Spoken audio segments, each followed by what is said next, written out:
Please here. Oh shit.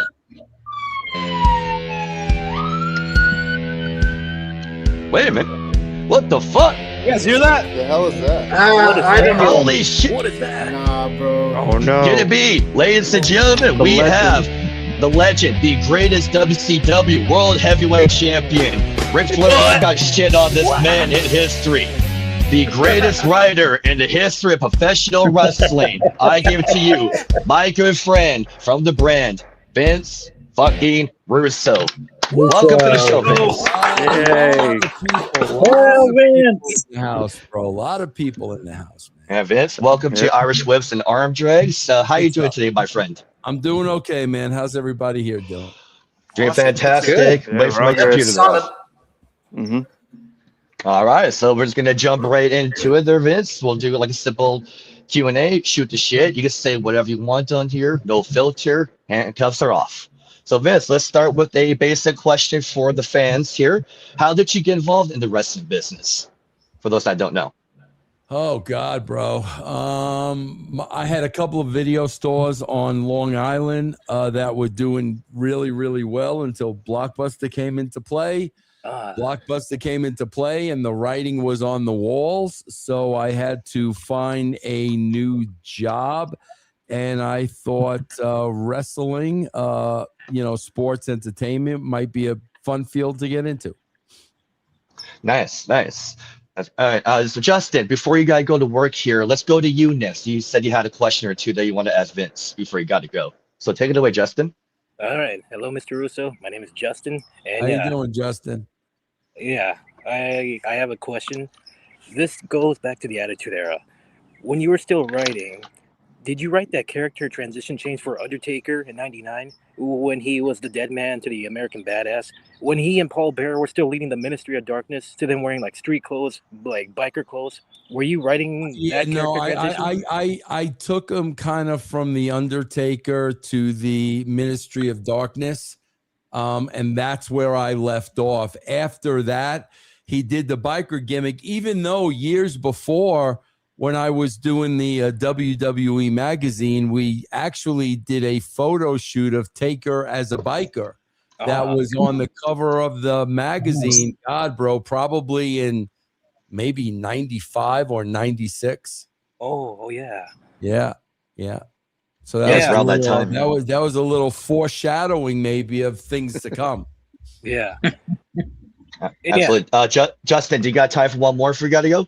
So we might as well get you I quickly was here. going to ask, this pertains to a modern era question. I was going to ask about Julia, like if you're aware of her. Like, she's my current favorite women's competitor on WWE right now on the SmackDown brand. I don't know if you don't know much about her, but say if you do, what character or gimmick would you like write for her? Or if I know of her, but I really stopped watching WWE, but I know about her. And it would be really hard to answer that unless I really sat down and had a conversation with her, because that's what I would do. I would really find out, who she is, and then kind of, create a character out of that and just magnify it. So it would be really hard to say not knowing her. I'd have to have a detailed conversation with her. Yeah, one of the things I even thought of for her, if she was a heel, that she can be like the female Lex Luger, where she's like the beautiful narcissist, enamored with her beauty, while her tag team partner Kiana James, who's also her manager, can speak for her until Julia is more comfortable on the mic, which I've seen she's learning more English to better herself on promos. But yeah, that was just a idea that I thought of for her. The only way she's going to get better on the mic is for them to give her more reps. You got to give her more reps, and I would probably do pre-tapes with her in the back so we could do it over and over and over and over again, and then let her kind of perfect it. And then when she's ready to do it in the ring, I would just transfer it over to the ring. All right. Yeah, those are all my questions. Yeah. Nice. Okay, Tommy, let's go to you, my friend. Yo, how you doing, Vince? So I want to do something a little bit fun with you. I want to get some rapid fire questions and a rapid fire answer. I'm going to say one word and you're going to give me one word to describe how you feel about it, all right? Yeah. Okay, favorite segment, one word. Oh, well, I can't say it in one word. I would say when The Rock joined the corporation. Cool. Vince McMahon. Unique. Firing Hogan. That was a work. David Arquette. Publicity stunt. Most proud of from TNA. Man. I would say one of the better angles at TNA was Kurt Angle's introduction into TNA. Ooh. Okay, last one for me because we got a group here. Who or what actually killed WCW? That would have been Turner executives that didn't want to be in the wrestling business. Yeah, that was the death nail for sure. Definitely. All right, Paladin, let's go to you, my friend. Oh, is Paladin there? Or is he frozen? Paladin. Oh, sorry, I had my mic muted. Okay, my first question to you is, what did you make of Stone Cold Steve Austin's booking from late 2000 into 2001? Because I didn't watch any of that, bro. When I left the WWE, I stopped watching it, so I don't have a clue. I didn't see any of that stuff. That's a huge pity because I just kind of felt his booking was underwhelming. You know, as a child growing up, I thought it was good. But then as an adult, when I look back at it, I was like, Austin doesn't seem happy. He doesn't seem happy with it. I heard he wasn't very happy with creative. You know, when you got a character that over, it's not easy to write for. And if you don't know what you're doing, the character is going to pay. And I think that's what Austin went through. Yeah, that's what I feel the same way. Yeah. So my second question that I have is, what was it like being on the creative team with you, Ed Ferrara, and Vince McMahon? It was laid back, man. It was easy. There was no pressure. It was just conversation. It was it was easy, man. There was no pressure. There was no stress. I mean, it was very, very, very conversational. And it was, I could tell you this, it was a lot easier than it looks like it is today. I could tell you that much. Nice. Yeah, because everybody's in suit and ties these days. And the creative there, it's all suit and ties, whereas back in the day, you were wearing casual clothing, you know, waking up at all hours of the morning writing stories for like the next Raw. Yeah, absolutely. Yeah, it was not. I mean, my God, I could never, ever, ever do creative in shirt and tie. I mean, never, ever, ever. And when I look at that creative environment on Unreal, that is not what a creative room should look like. That is probably the last thing it should look like. Agreed. Yeah. Very much. It makes me want to cry as a creative person myself, because I'm writing a play at the moment, and I tell you this much: if I was in a suit and tie writing my play, I just wouldn't. Yeah, I mean it hinders you. I mean it really, really, really does. I mean, that off the bat is the number one problem. I mean, let's get everybody in that room relaxed, in casual clothing, take it out of the freaking boardroom, put together some cool type of think tank. The whole setup is way, way wrong. It is, my friend. Dizik, let's go to you, Dizik. Hi, Vince. It's a pleasure meeting you. You too, man. How you doing? I'm doing good. It's a great Tuesday to be alive, you know? Yeah, right. Very nice.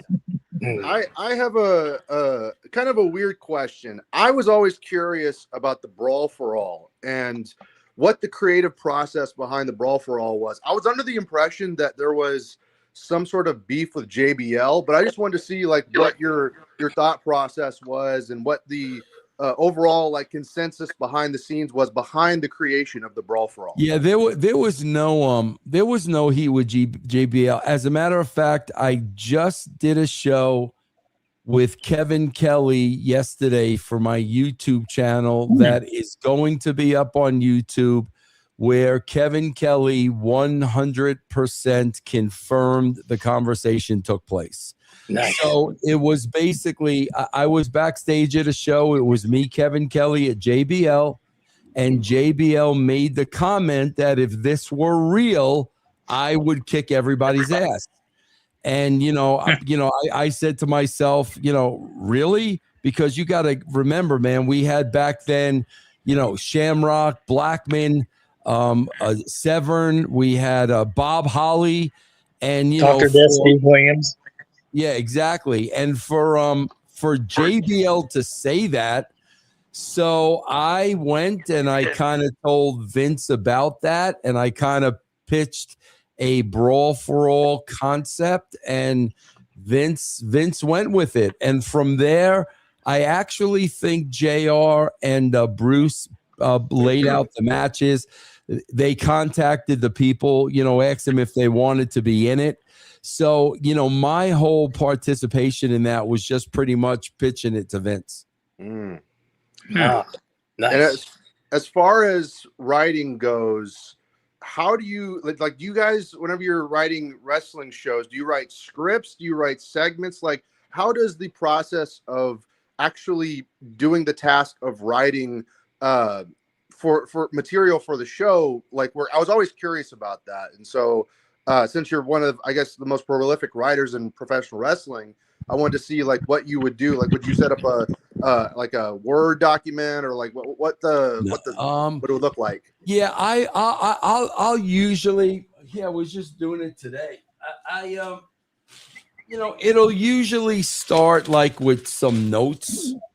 Okay. This is a typical. This just was the framework of the last JCW show. So it'll just start with notes like this. It'll just start with notes, and then I'll have these notes in front of me, and then I will get on my computer and I will start typing out the show the way I see the flow of the show, and I will keep going down to my list and check off everything that I've covered on the list, and just basically write the show from start to finish. Time out the show, write in the commercial breaks, the in-rings, the matches, the vignettes in the back. Just basically write out the show in real time. I just did one this morning. Nice. Yeah. Nice. Hell yeah. All right, Thank now, you, before sir. we go to you, Monkey, we got a comment in the chat here from Mr. T. He wants to know, what are Vince's thoughts on Darby Allin winning the AEW title the fashion that he did, and the comparison to Foley winning the WWF title? Personally, I don't see it all. Thanks. Yeah, I don't watch AEW, man, so I can't comment. I can't comment on something I don't see. So I'm not, dancing around it or anything. I don't watch AEW. That's fair. That's fair. All right, Monkey, let's go to you, my friend. Hey, so I'm gonna take this a little bit off of wrestling, but still have wrestling involved. But like, Nice. I'm sort of a music guy, so I'm gonna ask you some Same music here. questions. Yeah, good. Same here. Get off wrestling, man. Wrestling sucks. Let's talk music. So, you work with a certain pair of musicians that I've grew up listening to my whole life. So I kind of wanted to ask, what's it been like working with the Insane Clown Posse in this JCW venture? Yeah, well, honestly, I don't. Shaggy's really not involved. It's Violent J's baby. Shaggy comes and goes, and I see Shaggy, but I don't really work with him. I really work with Jay a lot, and it's just freaking awesome because Nice. Jay, he's got such a creative mind. He's got such an outside of the box mind. He never says no. He never says no, we can't do that. He's got a wild imagination. It's just, I mean, I think it's fair to say, the most creative guy that I've ever worked with, man. So it's really great working with him, man. Nice. Quick throwaway. Have you ever been to a gathering? I have not been to a gathering, but since I started with JCW, I've been to a couple of their shows, but I've never been to a gathering. No. So in those JCW shows, do they have music involved during or after, like musical performances of that nature? Yeah, what it'll usually be is it'll be the wrestling show first, then the wrestling show is over. There'll be a couple of rappers in between, and then ICP comes out, and finishes up at the end of the night. That's what it usually is. I was in your Miami show. I was hoping to see you there, but you weren't in Miami. Yeah, I didn't go to Miami. A lot of times, man, a lot of these loops we do like 3 or 4 days, and like honestly, like 3 is about my limit. When I get into the 4th day, man, it's just it's too much. I mean, with doing the brand and my age and everything else like that, I could usually get 3 days in, but a lot of times I got a book on the 4th date. No, the show was great. The show was great. Despite you not being there, your product is amazing. I gotta say. Yeah, and that was, and when I'm not there, Joe takes over. That Miami show was Joe's baby, and I thought they put on a good show. So speaking of, today is his birthday. Happy birthday to Violent J, 54 today. Happy birthday. Happy birthday. Monkey, you said you had another one you want to ask him? Yeah, my last one's kind of a pair. So I know through your body of work, I mean, I'm huge on wrestling too, so I'm not just the music guy. But I know in your body of work, you've always found ways to work with musicians whenever possible. Like, if, for example, the stuff with ICP and JCW. So I guess my question would be like, what is the importance, or is there an importance, or could you find or explain the importance of linking those industries together, the wrestling industry and the music industry? Oh yeah, bro, because obviously, when you go back to the Attitude Era, it would not have been the Attitude Era without Jim Johnson's soundtrack. I mean, absolutely not. The fact that he's not in the WWE Hall of Fame is an absolute joke. The fact that Triple H wanted to replace Jim Johnson with his guy is an absolute joke. So if anybody knows how important the soundtrack and the music and the entrances are to wrestling, it's me. And it's great, man, with JCW, because that's a lot of Violent J's music, man. So Jay can see a character and create music for that character. I think it's a huge part of wrestling. This is my last. What's a musician that got away that you would have loved to have worked with? Oh my God! Well, it's funny, bro, because I did get to work with Kiss, and I was a nice, huge Kiss mark growing up. Nice. That was probably it, bro. Like, that was, if you would have asked me who I would have wanted to work with, I would have said them, and I got the opportunity to do that, and that was pretty cool. That's amazing. Yeah. Oh, hell yeah! All right, Jerry, our historian friend, go to you for next. Hello, Mr. Russo. My question is, who influenced you to get into wrestling? For me, it started in 1984 at age 10 watching AWA when I first saw Nick Bockwinkel. Well, so I was curious. I wouldn't say they influenced me to get into wrestling because I was way too young at the time, but they made me a fan of wrestling. And I'll never forget, like, the first time I actually saw it on TV. It was an interview with the Valiant Brothers and Lou Albano, and I was like, Johnny and Jerry, if my memory's correct. Luscious Johnny and Handsome Jimmy. And Jimmy, okay. Yeah, I saw that, and I was like, "What is this?" I mean, those guys, and especially Albano. I mean, they were just great entertainers. And when I saw them, that is what attracted me to the business. Okay. And second question, what would be probably your most famous work ever that you could think of? Man, I would probably say the development of The Rock and Austin, because, like I said, yeah. bro, when you've got talent, that's great. That is that great. You've got to write up to their level, man. You know, you can't show up at TV and give The Rock and Austin shit.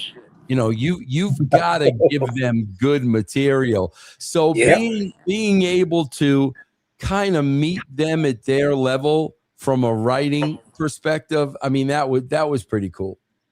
Okay. And then in your honor, I had to wear my most favorite band in a tie-dye. I am a Led Zeppelin fanatic.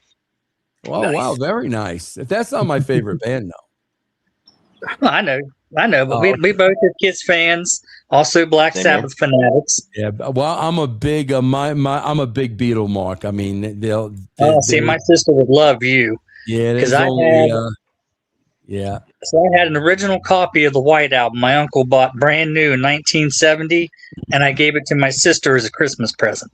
She worships the Beatles. Does she still have the album? Oh yes. Oh yeah. Pretty cool. Yeah, there's only one Beatles, man. I love the Beatles, man. Yeah, they're a popular band for sure. All right, Hobo, let's go to you, my friend. Hello, Mr. Russo. It's an honor to meet you here. Can you hear me? Hello? Yeah. Are you? Do I see your picture? Or do you? Which one are you in the box? The Master Hobo, the one with the guy carrying the stick. With the. Can you hear me? 1, 2. I hear you. Yep. Okay. Yeah, you're good, man. All right. Sorry about that, Mr. Russo. It's an honor to meet you, by the way. So I have this question. I actually thought about it recently. So whenever people think of great wrestling tournaments, I always hear the Deadly Games tournament being on that list. And I'm just wondering, what was the writing process around that? And how do you write a tournament? Like, how is it like hard to write a wrestling tournament? Yeah, no, bro, to be honest with you, and a lot of people don't know this, but wrestling tournaments are the easiest thing to write, but they never draw, man. They never draw. And the reason why tournaments don't draw is because a lot of the matches are cold matches. You know, there's no story involved. And a lot of times, man, if we were just tired and a little burnt out, you know, a lot of times we would write a tournament because it's just such an easy show to write. But we also knew that they just don't draw, man. And man, WWE's doing a lot of those recently, and I know they don't draw, and I know they're doing a lot of them just because they're easy to do. Yeah, no, I definitely see that. It's just a bunch of random tournaments. It's just diluting it, like the importance of it. Yeah. So I noticed when I was rewatching like some of the Deadly Games tournament, like everything, there was always something happening and I could tell that's definitely a staple that you would do. You always make everything like mean something. Yeah, and that's that tournament. Because that's the way I watch TV, man. Like if I'm watching a movie or if I'm watching a television show, bro, if I'm bored, I'm gone, man. I'm not gonna sit there through boring dialogue or a drawn out scene. I'm just not gonna do that. So that's why, like, when I write something, I have to write something that's gonna entertain me. Because I just get bored real easy, man. I get that too. I also get bored pretty quick when it has, especially with wrestling. Like I can't just have straight matches. I need something else to spice things up. Mm-hmm. Yeah, and it's a lost start. I'm glad JCW is bringing it back.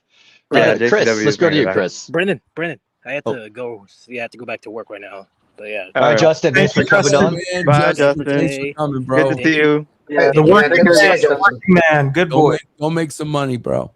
Thank you for and it was great to meet you, Mr. Russo. You too, man. Thank you. Yeah, Yeah, before I go, I just want to say thank you guys for the show. I appreciate it. And you can follow me on Absolutely. Instagram as JustPrime08. Oh, get out of here. You're trying to plug yourself. Yeah. Yeah, I respect that. Just go make your money because I did. Go make your money, Justin. And also, yeah. Give him the Oh, Jesus, Justin. Thank you for I today. love it. You know, Take care, man.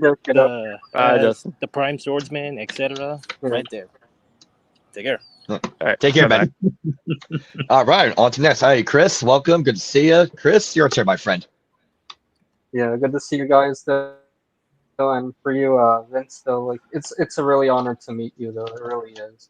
So well, thanks, man. yeah, so I got some questions for you though. The first question is though, like, what's it like working with Edge? Wait, say that again. What's the work like working with who? You said Edge. Oh, Edge.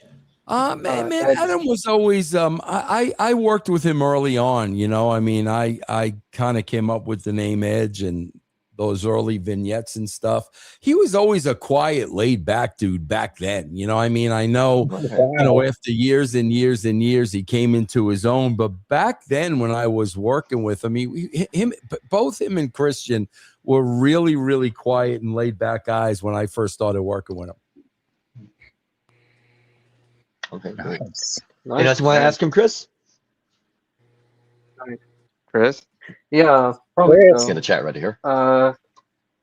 Yeah. Let me see. Let me try to pull up though, because I While you're pulling it up there, Chris, I'm going to go to the chat here. Okay, M1 Brandon is saying, hey, Vince, by the end of the TNA WWE partnership, do you think TNA is going to get bought out by the WWE, in your opinion?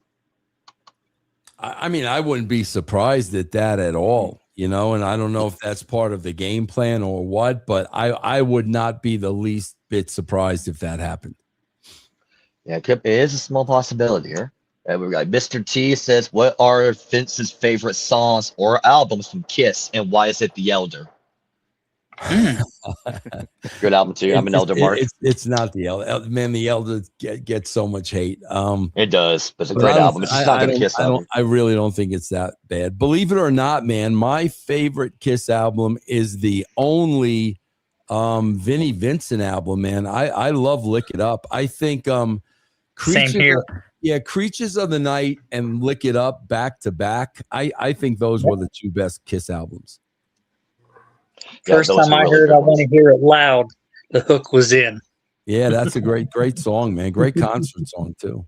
Oh, absolutely. And second question from Brandon for Vince. Who would you want to go to the World Series, but you cannot pick your favorite team? I like the Mariners, man. I like the Seattle Mariners. They're a fun team to watch. Woo, let's go, Seattle. They got a great lineup. They got a great pitching staff. They got a great closer. They're a lot of fun to watch. Nice. Chris, you got your second one ready to go?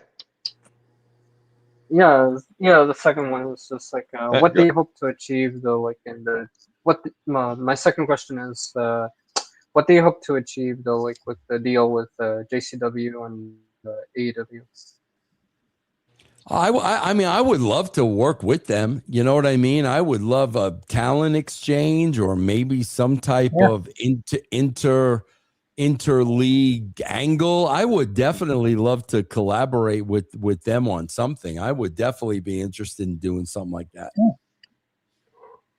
Yeah, that would be very, very cool here. All right, Vince, I got one for here. I got one for your friends. Shout out to fellow frontline member Chris Patella. Me and have discussed this. In your opinion, Vince, in your first run in WCW with Ed Ferrara, if politics didn't take place and you were able to do October 99 to October 2000, where did you see you and Ed taking WCW? Did you guys see it by in a year? It would have been at the 4, or do you think it would have been higher than the 4 at that point, in your opinion? Man, I think we would have definitely been back in the game. I mean, there was no question in my mind because not only are me and Ed now writing for WCW, now you've taken us out of the WWE. So there's no question in my mind that in a year's time, it would have been neck to neck again. I mean, there's no question in my mind. And it's just, unfortunate that, like always in wrestling, politics played a part and it never happened. But there's no question that we would have been back neck to neck. No question. Yeah, absolutely. And for those who have not seen it, shout out to No Bonus Wrestling because they did a series about it not too long ago. Go back and watch that stuff. A lot of good stuff. A lot better than today's crap. And now, before we go to some random topics, anyone else would like to ask Vince a question or his opinion on anything? I think I have one. All right, Hobo, go ahead. You're first. Yeah. I'll let Hobo go first. Yeah. Yeah.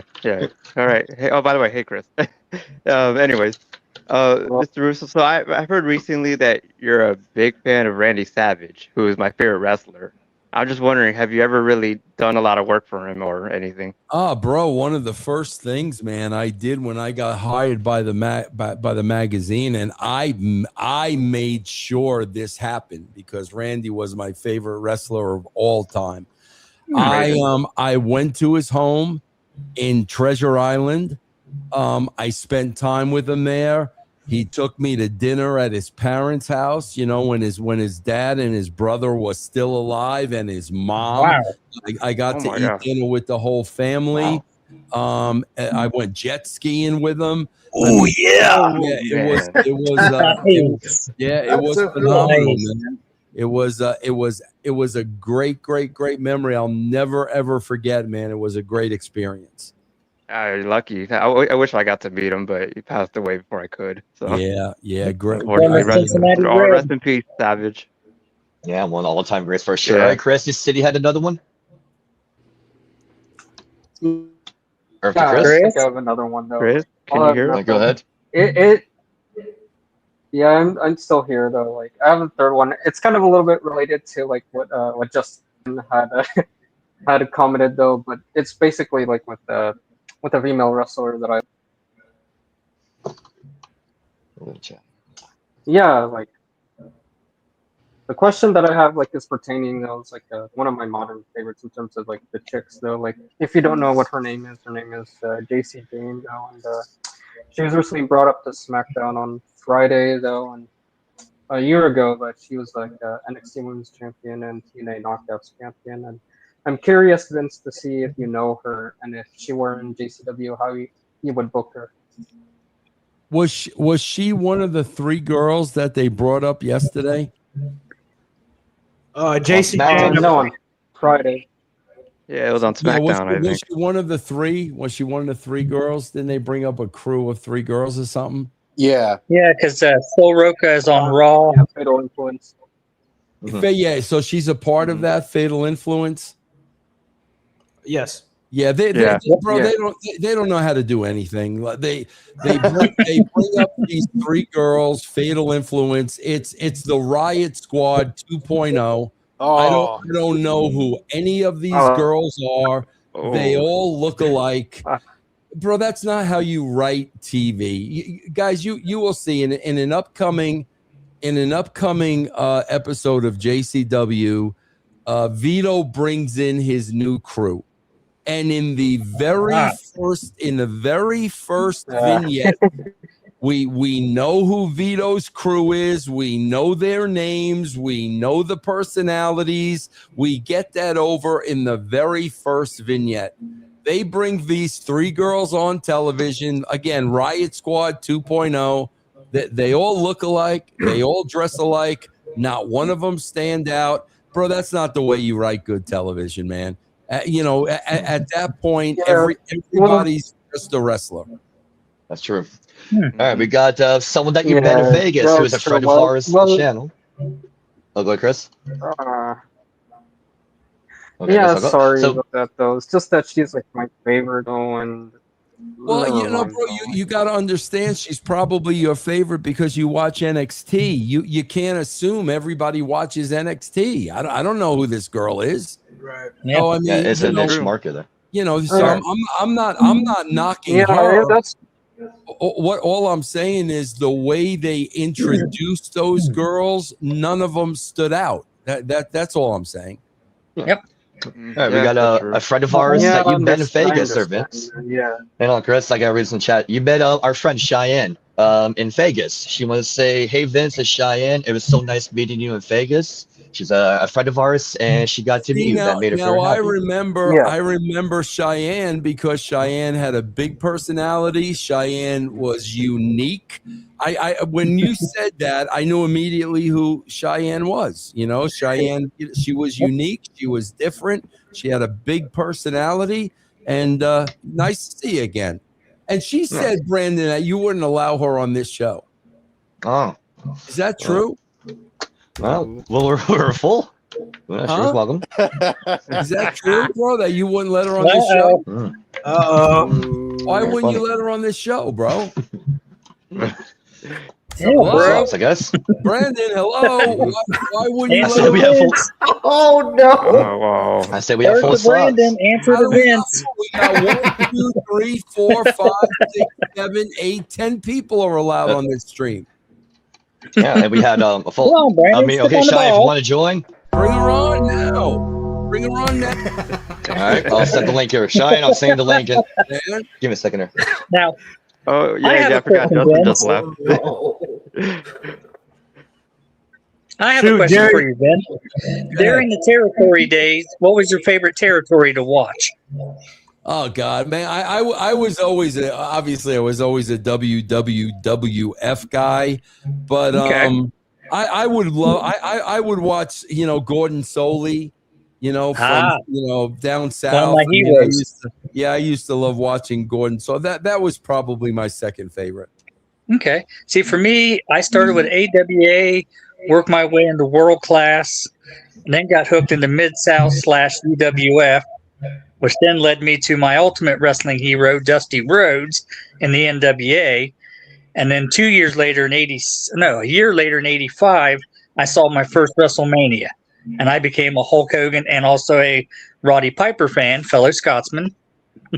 What WrestleMania was in 85? That was the very first one. Oh, the first one. Wow. At the Garden. So I was 11 years old. Oh, good. I was That's 11 awesome. years old. That's a great memory, man. That's awesome. Rest in peace. Seeing the Andre Big John Studd body slam match, that still makes me laugh. Yeah, man. Yeah, I remember that. Yep. And I've watched every WrestleMania since. And yes, even some of these recent ones. Yeah. He suffered for us. Yeah, I suffer for the food. That's and yet, where's awesome, all my ladies? Yeah, that's awesome though that you could say you were at the first one. That's pretty cool, man. Yeah.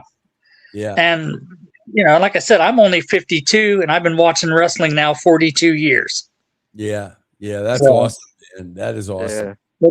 Which is why Paladin calls me the wrestling encyclopedia, because I have stories to tell. Yeah, man. Yeah, he always does. Yeah. I mean, real quick one, I told him the story about 3 guys in a bar that picked a fight with Andre, and he chased them out into their car, and they locked themselves in the car. He flipped the damn thing over. So when the cops showed up, they tried to have Andre arrested, and the cops took the 3 guys away because they said, "Why the hell do you want to piss off a national treasure?" Oh my God! Yeah, I would not want to be pissing off an Andre, especially if he's drunk. Hey yo, I'm gonna hop in here, Vince. I got 3 questions for you, brother. Go ahead. What's your favorite TV show? Or 4? Sorry, my math is horrible. What's your favorite TV show? Wow. God, if I had to pick one, because I quote it so much and I've got him actually tattooed on my body, I would have to say The Honeymooners. Oh wow. Oh, wow. Nice. Ooh, interesting. Nice. Yeah. Where's it tattooed, if you don't mind? It's right here. Let's see if you can you where is it? Oh yeah. That's cool. Neat. That's cool, bro. Yeah. Nice. Yeah. Yeah. Respect. What's your favorite sports besides pro wrestling? Yeah, baseball, hands down, not even close. How hard is that to watch right now? What's your favorite food? Man, God, an all-time favorite, man, and we don't have it out here in Colorado, is I love me some good White Castles, man. The sliders. Yeah. Okay. And I know you mentioned. I know you mentioned the Beatles. What about your favorite music genre? Definitely the 70s. That's what I grew up in. 70s rock. I was born in 61. So by the time the 70s came around, you know, I was 9 to 19. So that would definitely be the decade. Thank you so much, man. Yeah, you're welcome. Yeah. For the comment here, Chris, you'll have to send Cheyenne the link to their social media settings. I can't send her the link, so you gotta do it, Chris. All right. Mr. T had a question about Macho Man. Could you confirm? Brendan, why are you trying to block a Cheyenne from coming on the show? What's We'll circle it back to you in a minute. What's the history? Tell me. Look, I just know they got some beef. I know they got some beef. No, I'm not here. What's the history? Hello? There's no history. We have 4 slots. She's gonna come here and cut the greatest promo ever. Mr. T was asking about Macho Man. Hitting on everybody in the group chat. She'll start sending like, Paladin, you got a big package. Like she'll start saying stuff like that in the freaking group chat. Yeah. She's kind of sexually harassing. Hell, she's even hit on me. So she was harassed. She was sexually harassing everyone in the room. Interesting. Very. Yeah. Yeah, she's even hit on me because she said she likes older guys, and I'm like, no. She's gonna come in here and wreck all of you. Cheyenne, I didn't say nothing. I ain't talked none on your name. No, I didn't say anything. Don't look at me. It's Vince. He pulled it out of me. Okay, I had to tell him. Chris, last thing. All right. Mr. T in the chat had a question regarding Macho Man. Could you confirm or deny that Randy Savage was planning to join TNA either in 2010 or 2011? No, he did join TNA. He was there for one night. For Turning Point, right? Yeah. After you left? I guess it was a money thing and a contractual thing with Jeff or something. Double J could tell that story. He was definitely there for one night because I was there and he never came back. Yeah, because he showed up on Victory Road, like the last pay-per-view you were there. Then December, he showed up at the end of the match, punched, I think it was Scott, then he left. Yeah, just like that. It wasn't around much longer. It was money. It was something with money contract. It was something like that I wasn't privy to. Would have been cool to have him on there. Oh yeah, no, absolutely. Oh yeah, you kidding me? Absolutely. Especially like during the Main Event Mafia frontline, that would be pretty sweet. Oh yeah. If Savage was around, absolutely. All right, Justin wanted to ask you, hey, Mr. Russo, how would you book Roman Reigns? God, bro, it's so hard to book somebody that has been around for so long and has done everything. I guess the only place you can go with it is if it were something personal. You know, if it were something involving family or something like that. I don't know what else you would do with him as a wrestler or even the Samoans or anything like that. I don't know what else you would do.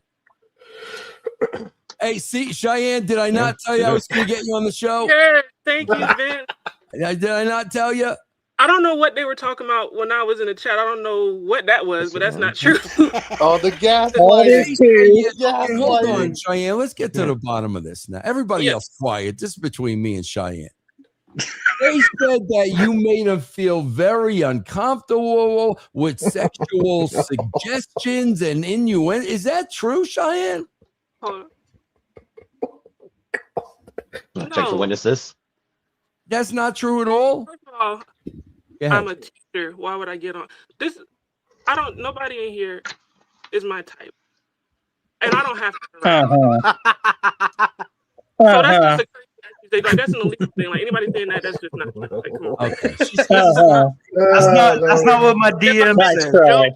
If me and Paladin are friends, if I say, "Hey, Paladin, you look nice today," that's not me and Paladin are buddies. Paladin, has Cheyenne ever come on to you in an awkward way? No, not at all. I mean, right. nothing that makes me feel uncomfortable. So there you go. There you go. Hey, come on now, y'all. That's a crazy accusation to say. Hey, Y'all Cheyenne. They trying to pull a Janelle Grant. Look at that. I levy no accusations. Hey, Cheyenne, who's on your shirt? Who is that on your shirt? I just threw on something. I got a Lamar Jackson shirt on. Oh, okay. All right. All right. Hopefully we can get him to a bowl soon. You want to ask a question now that you're in the room? We got Cheyenne in the room. Well, like I don't really have any questions. But first, you were just so nice in Las Vegas. It was really nice to meet you. Yeah. You were very friendly. You were very friendly too. You were very nice. Thank you. I remember because I didn't really know who you were. Like I heard of you, but I hadn't like started following your content until a few years ago. And I used to hear all these like crazy stuff, all of it. But like you're not like that at all. I'm not like that. That's all baloney, bro. To know me is to love me, right, Brendan? That is very true. I always said Vince is the most misunderstood man in wrestling until you sit down and have a conversation with the guy. There you go. And sure, we got some roasting. You know, you told me to get a hooker when I was at the hotel, but hey, that's to be expected. I'm looking out for you. Well, I mean, I appreciate it, but $15, man, it's minus 30. You definitely have the money for it there, Mr. Rockwell. I mean, after all, you did Iron Man 2 as Justin Hammer. Yeah. You got the Iron Man 2 money, Brendan. Yeah. Come on now. So Vince, this is why I get here, and this is why I get on the round table. So it follows me everywhere I go. Yeah. You guys, are all of you guys on social media? Yes. Yeah, we are. Yeah. Are you all doing your part to promote your show? Oh yeah. Oh yeah. All right, you guys got to promote the show, man. I'm telling you, promoting the show is more important than doing the show. You got to make sure all of you guys got to make sure all of you are constantly putting over the show, man. You got to. Yeah. You see how many times I promote JCW? That's what you guys got to do. You got to keep. It's got to be nonstop promotion, man. Oh yeah, absolutely. Yeah. I mean, I'm a former musician, so I understand it. Yeah. If you want your band out there, you got to promote. You got to go out and meet the people. You got to put up the signs. Yep. We're on the come up, so we really appreciate you doing this because we're basically nobodies, but you took your time. Don't say we're nobodies. That don't ever. Yeah, what the hell's the matter with you, Tommy? We're somebody. I'm somebody. I just these guys are nobodies. I'm somebody. Yeah, so because your dad's Rikishi. Yeah, Mr. Fatu. So how did you guys how did you guys get together? Like how did you guys hook up? I'm gonna give Jerry credit here because Vince, I know Cheyenne, Chris, and Hobo and Paladin first because they're part of the TWRP community. So I met them first in October of last year. Then when I got back from Texas, January 10th, Jerry contacted me and Paladin and the rest of us. Hey, I know this guy Tommy. He's getting a wrestling podcast together on YouTube. It's live. Would you be interested? And we then would jump over. Yeah, we would jump over to Tommy, and that's how me and Tommy met and been doing stuff together since. We do Paladin's show every Friday on Twitch. Then after Twitch, we do Tommy's on Saturday, sometimes Sunday. Chris does streams on X after TWRP are done their YouTube streams. So it's almost daily. We're always talking to each other, hanging out, talking about wrestling and life. Yeah, because Brandon loves how my put downs on wrestlers and managers and staff people I can't stand, such as the wobbling walrus, Paul Heyman, my favorite hamster fart, Dave Metzer. Oh my God! Why is he a hamster fart? That's just what he reminds me of. Wow, interesting. Very interesting. Wow, he's got a lot of experience with hamster farts. Yeah. Tell about Bischoff. Tell that one. Oh, Eric Pissoff. Pissy pants. Pissy pants? Yeah, piss pants off. Very nice. Interesting. Yeah, I mean, I'll give him credit. I liked what he did early on in WCW. Then after a while, I would have loved to throw him off a train, off a high bridge, into a river. Oh, interesting. Very nice. Well, we got a message from our lawyer because of what Jerry just said. Warning. The opinions expressed on this podcast do not reflect the beliefs of their peers, the guests, their boss, and YouTube. I thought Russo wouldn't be doing a good job, and Triple H will be doing a good job. I imagine Russo likes proving them wrong. Oh, Well, I'm sure you love doing that. 000. Yeah, I'm gonna need a copy of that for my podcast because Yeah, no, you need to say the opinions expressed here are not in fact what we all believe. we say a bunch of shit on UWO that needs that. A warning. I met Monkey through a friend of mine, Eric, who does the NWA's website. And Eric hooked me up with Monkey, who's a DJ here in Miami. He does his own venues. He does his own shows. But he's also a big wrestling mark, so I have him here. Strategic, innovative creations. Monkey, you got hair like that living in Miami, bro. Isn't that a pain in the ass? So let me answer that truthfully. Yeah, it is awesome in photos, but in real life, I hate it. So pain in the ass, right? Whenever someone asks me, should I dread my hair, I tell them no. Bro, how's that work? Like you don't have to wash that often, right? No, so that is such a common misconception. I hate it. But in the dreading process, it's wise not to wash it because you need it to dread. But once you have the dreads, you wash them like regular hair. Yeah. Now, bro, the only way, put him back up there full screen. Put Monkey back up there. Yeah, let's see the hair, brother. So let me ask you a question, bro. If you wanted to get away from that, the only thing you could do is cut it off. I mean, they can't undread it, right? No. So you'd have to cut it off. Yeah. Yeah. Okay. I'd have to cut them off completely. And usually that's like the if I were to make that decision, you keep them. You end up it's like a whole thing. So there's more pros than cons. I would say so. Yeah, it's just in Florida. It's hard to sell that. Yeah, that's why I asked, bro. I know how hot it gets there, man. It's got to be brutal, no? Yeah. They're tied up more than they're not. I'll tell you that much. Yeah. Wow. How long have you had them? I've been a DJ for 2010, 26, so 16 years. Wow. I got them like right before I started. Yeah, Ed had dreads for a while. He did in TNA. Yeah. Nice. Wow. I can't get rid of them though. My wife won't let me. I've thought about it. I've asked. The beard and the dreads have to stay, and it's not even like my decision. Yeah, that's tough in Miami, bro. Like, that's got to be tough in Miami, man.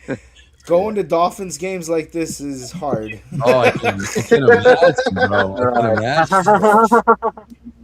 Guys, I just want to throw a line out to Chris, but before I do that, I just want to say we love Cheyenne. We were just kidding. She hasn't actually sexually harassed us. All I know is she hit on me. Yeah, correct that now.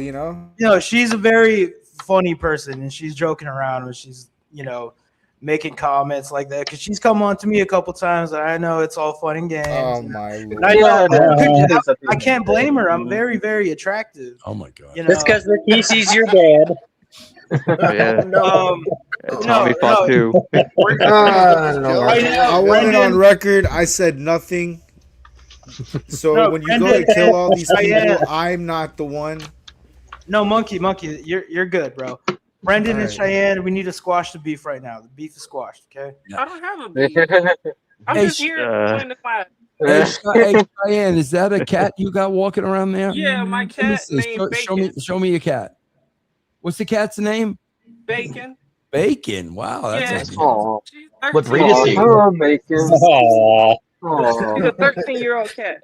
13-year-old. Wow. Yeah, see, I've got 3 Siamese cats. Wow. That's right. I'm Tommy Fatu. I'm part of the bloodline. So yes, the Samoan Chihuahua. Yeah, I don't know why my community thinks I'm Samoan. Oh my God. Hey, Monkey, someone's calling you out in the chat there, Monkey. He says, I know this. Brendan Michael says, I know this asshole for almost 2 decades. He hasn't had hair for 8 years. So he's saying that you're bald and that you're working us. That's a wig? Yeah, it's a work. I think, Monkey, you're working us. What? No.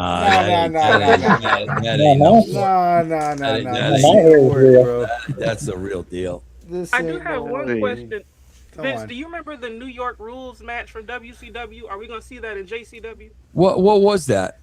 It said the rule was that there are no rules. Do y'all remember that? Oh yeah, I like that. I'm sure we'll be seeing that again, definitely. For those that have seen it, May 3rd, 2000, there was no wrestling matches. It was just fights, and very cool. A lot of them are shit on it, but hey, it's not wrestling to What them. was that, WCW? WCW, it was May 3rd, 2000, Thunder, Go Home Silver Slamboree pay-per-view. Oh, wow. Oh, I like that. I got to do that again. Is it really? Yeah, it was just no matches. Because she got upset that the new blood got attacked in the parking lot by the Millionaires Club. And you're like, no rules. You beat the guy, you make the count. And every match was not a match, it was a fight. They had to make their own count. That's interesting. I forgot all about that. Yeah, you definitely do that again. That was some good shit. Yeah. That definitely fit JCW to a T. Yeah. Yeah, no, definitely. Yeah, absolutely. Well, Vince, thank you so much for coming on, man. I'm glad you got to meet the posse I was telling you about this handful of months. Guys, keep on doing what you're doing. Stay consistent. Well, we will, Vince. Thank you. Promote it. Promote the show, man. Thank you so much. All right. Yeah. Absolutely. We'd love to have you back on the future. Awful entertainment wrestling. Yeah, Thank you. great seeing you, Vince. Thank you, guys. Thanks, man. Vince. Good meeting you. Great, Vince. It's So, an honor. Vince, before you go, Bye-bye. give us your plugs. Give us your plugs. All right. Yeah, and we'll Yeah. just watch JCW, man. Every Thursday night, 7 o'clock Eastern on YouTube. Oh, I JCW. do. Represent. Get your merchandise, Psychopathic Vault. Yep. All right, guys. Thanks a lot for having me. Later, Anytime, Vince. Vince. Take care. Anytime, Vince. Take care, man. bro. Take care, my friend. Vince. Have a good day. Good outro music. Champ going up. Yeah. Holy shit, boys, we did it. And there we go. Wow. All right. Yeah. We did it, boys. Oh, God, that was I was getting a little worried because he was sick when he got Oh back my from God. Vegas.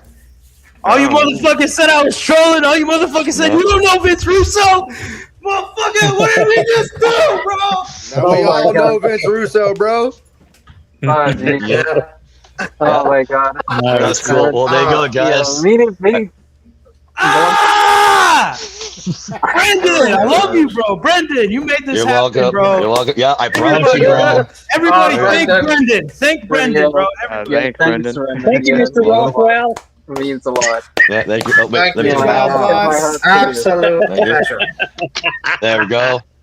Now we gotta try to get him back in the future. There we go. I promise you all, it took a while. It took, I guess, 3 months, but we finally did Of it. course. Yeah. He'll be back. Don't worry. I think Yeah. it worked out better. Yeah. When I get my shout out to the birthday boy. He's now 54 years old. For Only Vince, when I only get 2 my years older than computer, Jerry. we'll have to do a show with him. Yeah. Once I get my computer, I get all Yeah, that of set up. course so. At least you guys are lucky to Vince. Like I'm lucky to meet Vince though. Although I would say though, like I just feel like at this point though, I'm trying to like claw my way back up into like this abyss though. At this point. Chris, stop overthinking. Okay, hopefully. Yeah. Hey, You're shout- I overthinking missed a it, Chris. comment from Eric's channel. Shit. Okay, I'm going through Yeah, let's the catch chat up here. with chat here. Okay, Yeah, so of course. for Yeah, Eric again- and Monkey's podcast, UFA Pod, big shout out from UWO. Justin giving props. Okay, we got Ara Sutton. Jason W must pay well with those pearl eyeglasses Vince is donning. Yeah, those glasses are sweet. Oh my god. What we got here?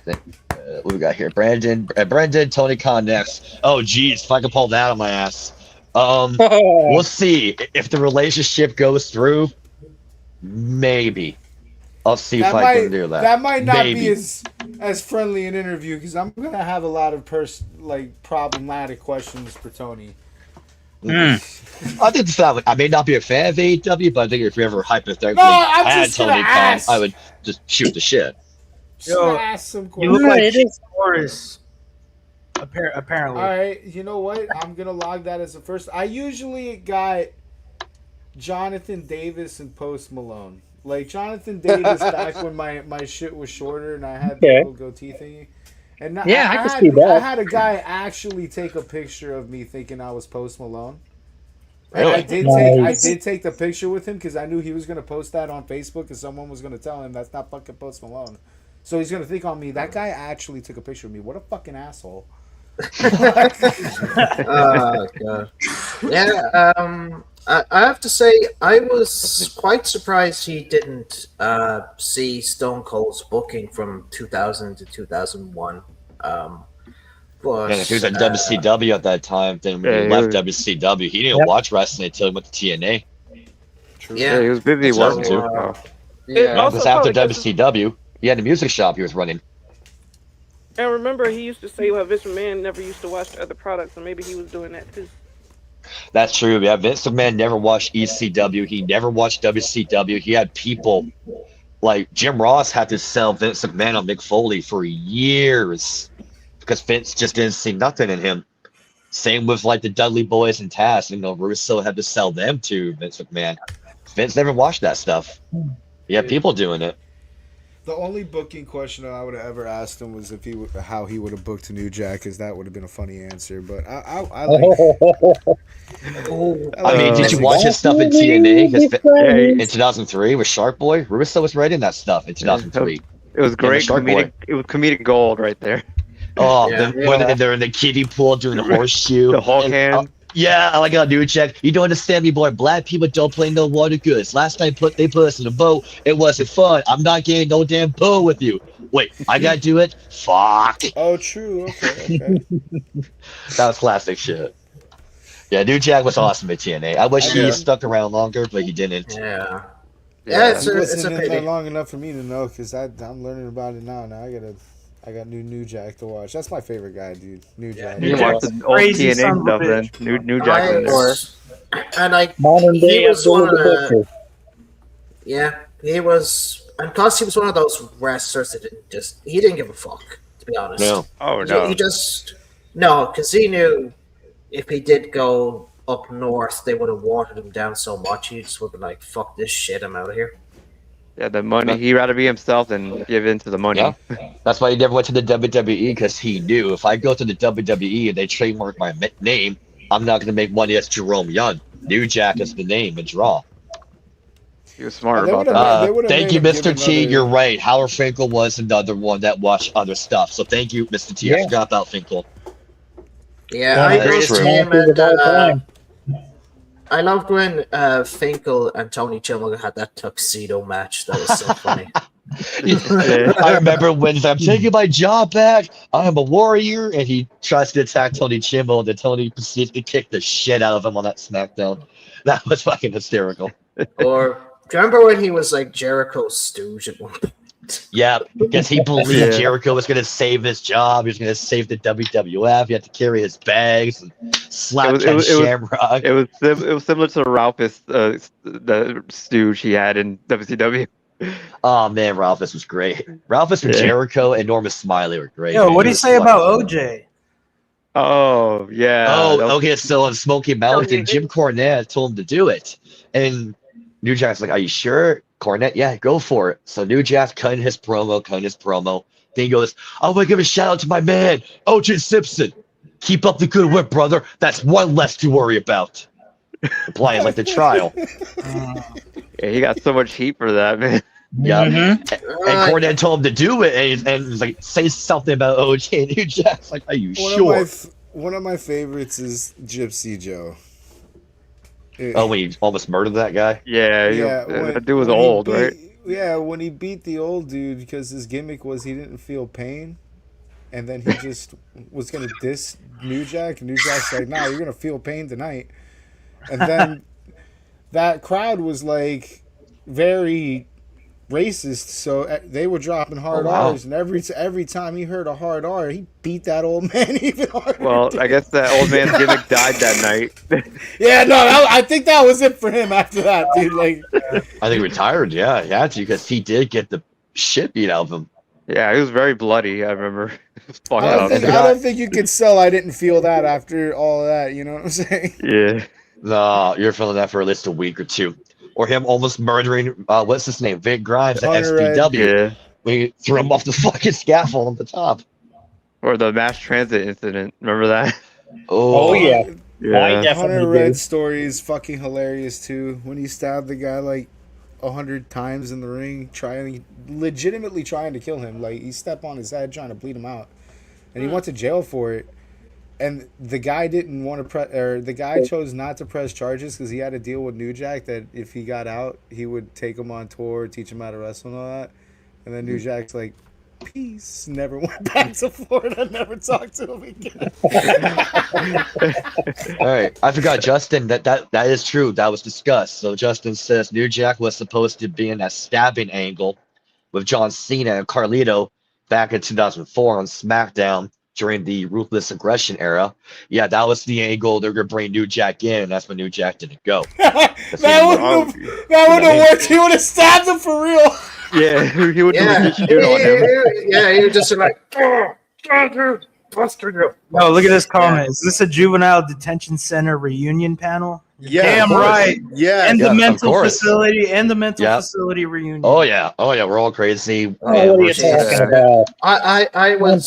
This is how bad it was for me. I'm in my straight jacket right now. This is how bad it was I'll for put my me. back on later. You're lucky. You're lucky I'm on my meds, man.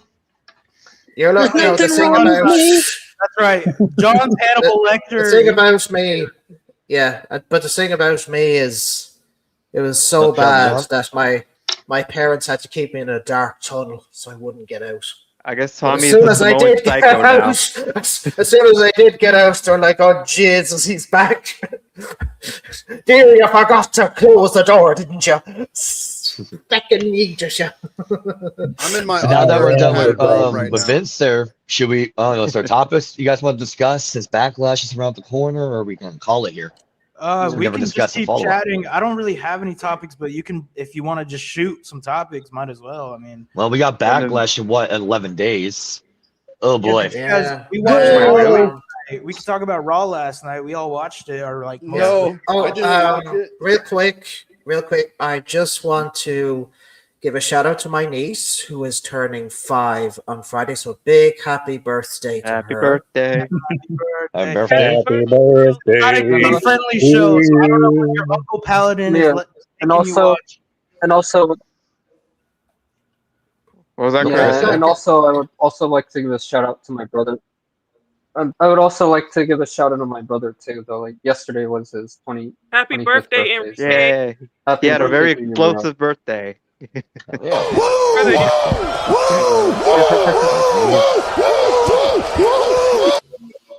Classic love. Oh, yeah. So John says, man, Russo's looking rough these days. Oh wait, that's Jerry.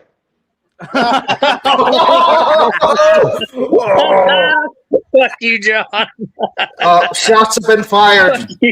Jerry, are you going to take this line down, Fucking Jerry? Are you going to fight him? Yeah, I'm So, Well, I'm gonna take. Let me get the I'm gonna put Backlash him off card here. the bridges up at Three Rivers. Get him, Jerry. Now's That's your what I time. do. John. yeah, we need You're this so- unsanctioned Jerry. John, just out in the woods. We just let them settle it. Oh, John, you made a mistake. You fucked with death. Death comes knocking. Wrong In the gimmick, Jerry. form of the You're the Undertaker. stalker. May 9th. It's fucking raw. All right. What's the date today, You guys? will see in By the way, 28th. by the way, Okay, so that. 28. By the 28, way, yeah. just a message out to Brendan, who's on the UW. I was never gonna ask Russo what his favorite pole match was. You're out your fucking mind, dude. Like, Oh, my pinata on the pole. I love that one because Oklahoma. Yes, I'm an Oklahoma fan. He made that match. I love pinata on the pole. That was a funny one. Yeah. Who? Yeah, because this is when you don't see Vince on TV. You just hear his voice when he was doing the Powers That Be storyline. He had a bunch of the luchadors in his office, and he told, okay, go out there, beat the shit out of each other for pinata sticks, get me ratings, and in the pinata, there's going to be a check for $5,000. So yeah, Uva Guerrera, Silver King, and all the other random luchadors they had. And that's when Oklahoma came out, the JR parody. And it's a slot fest. You guys speaking sound bites, pinata, Uvi, and he's down. And it was just a clusterfuck, but it was an entertaining clusterfuck. I think it's one of the funniest guests that WCW remember. brought on. Well, no, unfortunately, I never saw him on Beetlejuice. Do you remember when he was on? Yeah. That was funny. And then he goes to Jared. Hey, slap nuts. What'd you just call me? You heard me. Then, no, you're talking to? Yeah, slap nuts. Bam! That's Mr. Slap Nuts to you, boy. Yeah, one of his best guitar shots right there. No, his best was Gary Coleman. Gary Coleman was his best guitar shot. That was my favorite. He really hates midgets for some reason. Yeah, maybe he does. Well, that's Jeff. That we ever get him. What's wrong with fucking midgets, dude? Yeah, I mean, he probably maybe has a fear of midgets. You know? Maybe it's afraid of little people. I mean, they were in Wizard of Oz. You know, they control all the tunnels. They go through all the air vents. I would be afraid too. Yep. And let's transition on to Ric Flair. So, Ric Flair, perfect timing. Yeah. So Ric Flair did an interview with Ariel Helwani, and on Ariel Helwani, he calls out James Romero, Stevie Richards, and Zeb Coulter. I forget his name, Dutch Mantel. And that's what Ric Flair calls him. He basically says people without a legacy are out here talking about legacies, have no right to talk about a legacy. And you know, everyone else is like, you understand you have made up world championships, right? Like, you don't win anything unless the other guy lets you win, right? Yeah. You understand that, Rick. But he's just kind of losing his mind, and he's kind of been there for a while now. I feel like the last 40 years he's been losing his mind. But let's watch this. This is the most replayed part of the interview, all right? Let's hear. Politics, give me a break. Come on. I mean, I'm not mad at anybody. I understand it's politics now. It's too much politics and not enough wrestling. Did you ask to attend this past weekend? No, but I asked. Dennis Rodman called me and said, "Will you induct me in the Hall of Fame?" And I sent to the powers that be. Dennis wants me to induct me. I never got a call back. And in the end, I think it was Kevin Nash and Sean Waltman who did it. Yes, and I'm very happy for Kevin and Sean. But Dennis said he wanted you. I never even got a call back. Wow. Do you think that stems from the interaction with Ludwig from last year, or do you think there's a bigger issue here? I think there's a lack of respect. And I think there are so many people under fire right now, they're all ducking and dodging. Do you think it's coming from one person in particular, two people? Who do you think is dictating this? I don't know. All I know is that it seems like people, they hate the fact that I'm so relevant. They hate the fact that I signed more autographs this weekend at Wrestling Town than anybody. One more they match. Hate the fact I did a pool party with 3,000 beautiful women. With Diplo, you tell me. Hey, that's Jerry. That's Jerry in Miami. Still got what it. do they hate? Look at that. Ric Flair. And I did see, and this one kind of struck a chord because I love Roots of Fight. I did see you post a couple weeks ago that there's an issue there with your Roots of Fight gear. They never called me. Hey, For those that missed it, what's going on here and where does it stand? I woke up this morning and find out that 10 people called me that Roots of Fight had to drop me. And then I got a very long extension. Yo, whose feedback is that? Is that the video or is that somebody? I'm not sure. Feedback. I heard something. I heard like a bunch of feedback. Yeah, I heard it too. You monkey? Nah, I was on mute. Okay. It That must was be the video then. Yeah, I wonder if this is Flair's audio. Like, you would think a 16 world champ would have a better microphone. I don't know what the fuck. Well, he's old. He Text doesn't from know Jesse saying I apologize. They bought the company and I have nothing to do with it. Thank you. And I that pissed me off. Not even a call. And sometimes I think, and I believe this in my heart, there are exclusions. There's some people that have done so much to help so many people and influence so many personalities that I could get cut or break. It's not a financial deal with it. You don't make a lot of money with the fight. It's prestige. It's Muhammad Ali, right? I mean, it's Ric Flair. I go down the list. And I was the number 2 seller behind Muhammad Ali. So why not just say, hey, Rick, we can't use you? But so for context, what he's ranting about is that he wasn't invited by WWE to WrestleMania. And, you know, in their defense, Ric Flair is assigned to AEW. He's a signed wrestler under contract with AEW. Yep. So, A sponsor.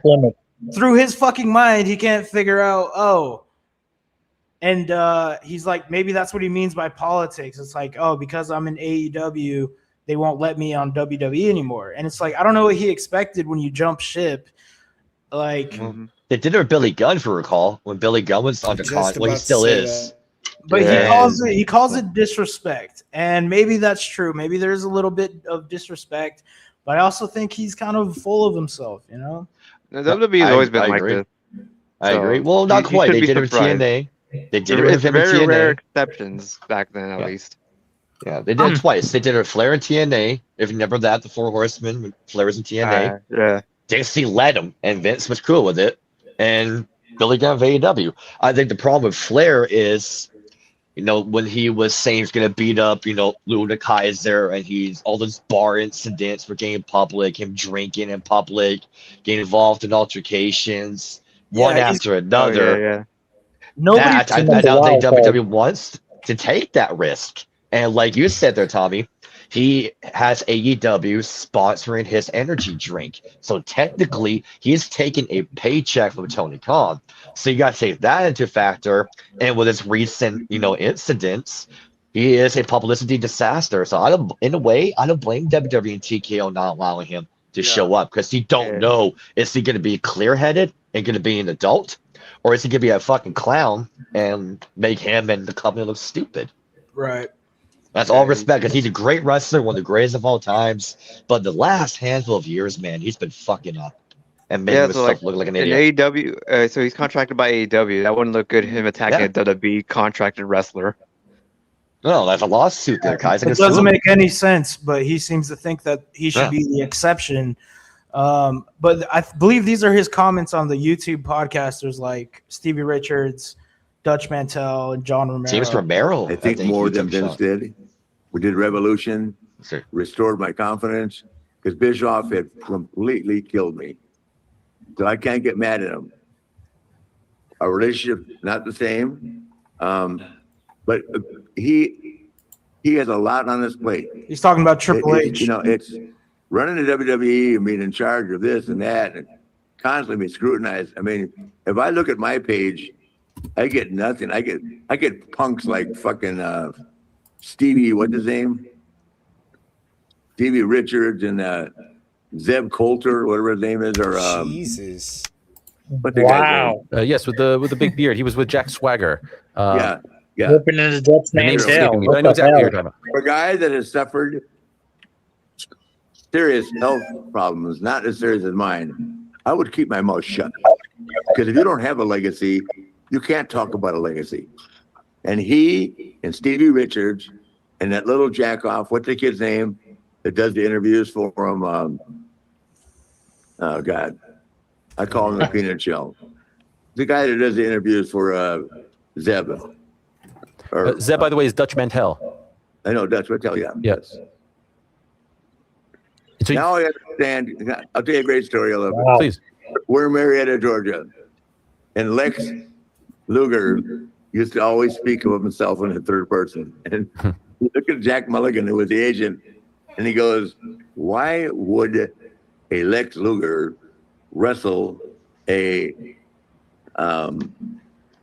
what's his real name again? Dutch? Dutch Mantel. And now I understand. Now I understand why Luger said it. Who in the fuck is Dutch Mantel?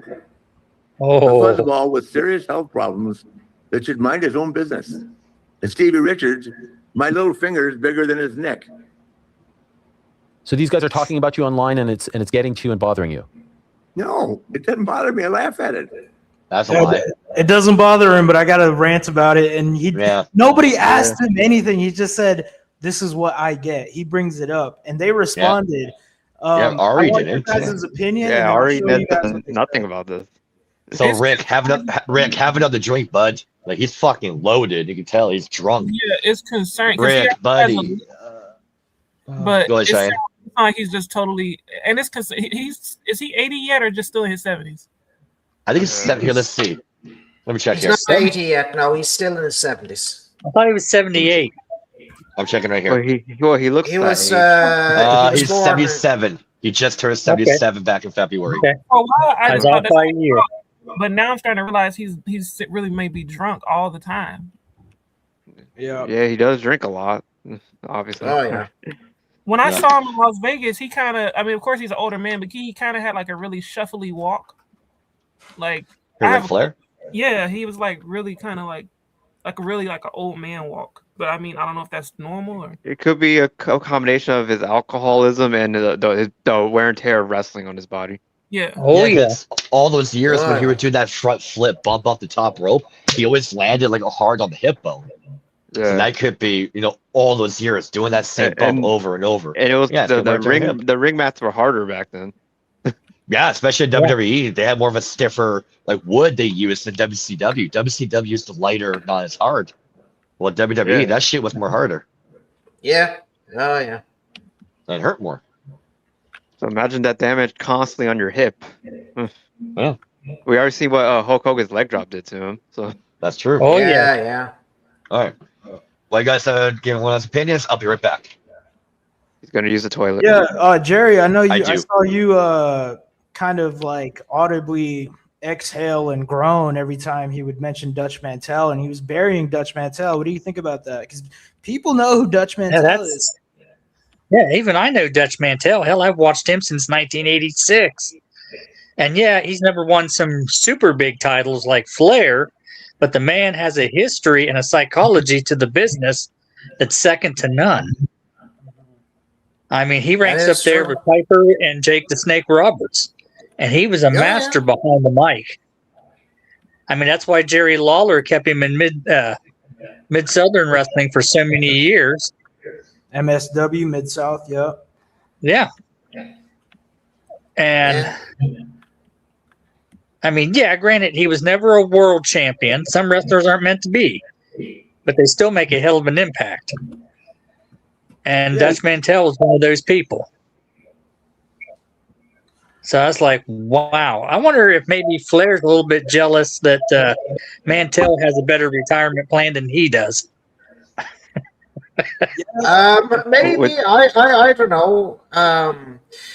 Like I can really tell by when I was looking at Flair, I was like, my God, you're in a bad place. Like he's got that. Have you noticed that he's got like that real welcome back, alcohol?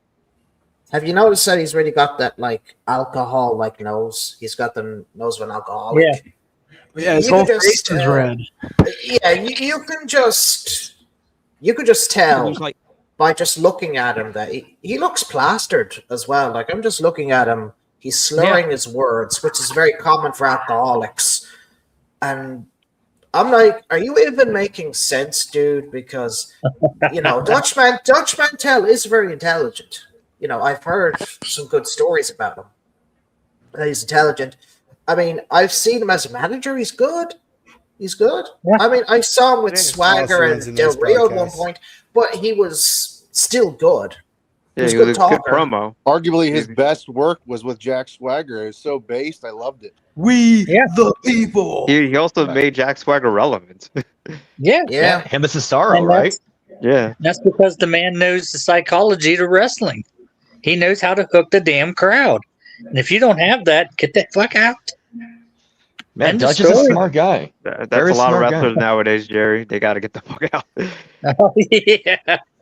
They don't understand psychology at all nowadays. So. No. Hey, as for Ric Flair, no, Justin brought up a good question here. I'll bring Justin's comments. This is a really good one. Rick's lifestyle caused Charlotte to have lots of insecurities. Could that be something? Yeah. Yeah, I mean, think about it. Thunder, you know. Well, I mean, he had his kids, but he only got to see him maybe 3 months out of the whole year, because he's always on tour. And even when he got home, what did he do? He'd go down the road and party with his wrestling buddies. Why he got so many divorces? Yeah, yeah, because he was always Ric Flair at home. Yeah, he said them first 2 kids of his, he didn't really know how to be a father. I mean, he tried to make it up with Charlotte and I think that was Reed, wasn't it? Yeah, Reed and Charlotte. Yeah.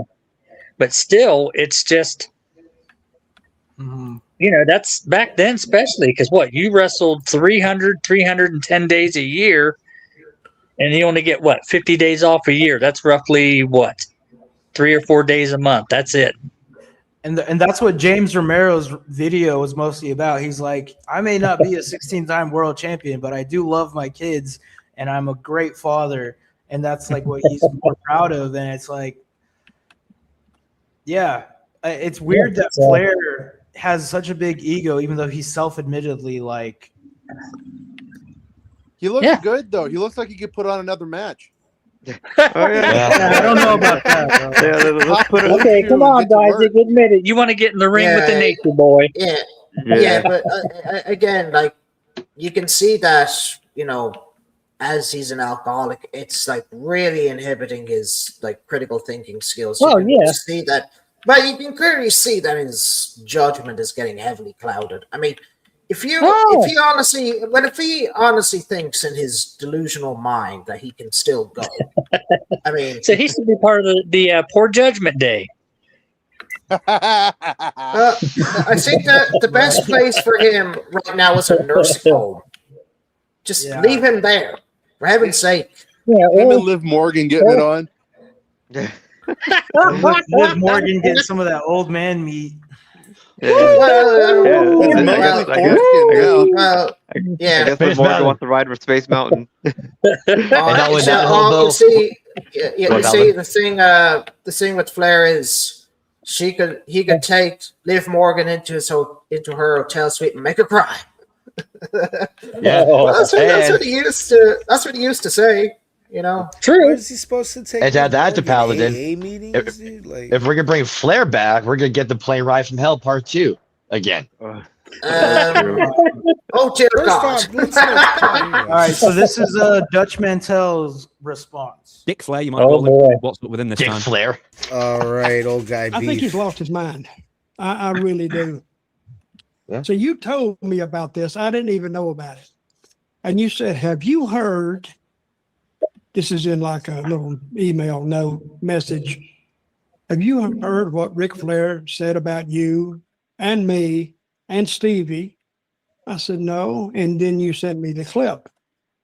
So I'm listening to him and he's all over the place. And he's saying that he's the big star and that the WWE needs to roll out a red carpet for him every time he appears on their show.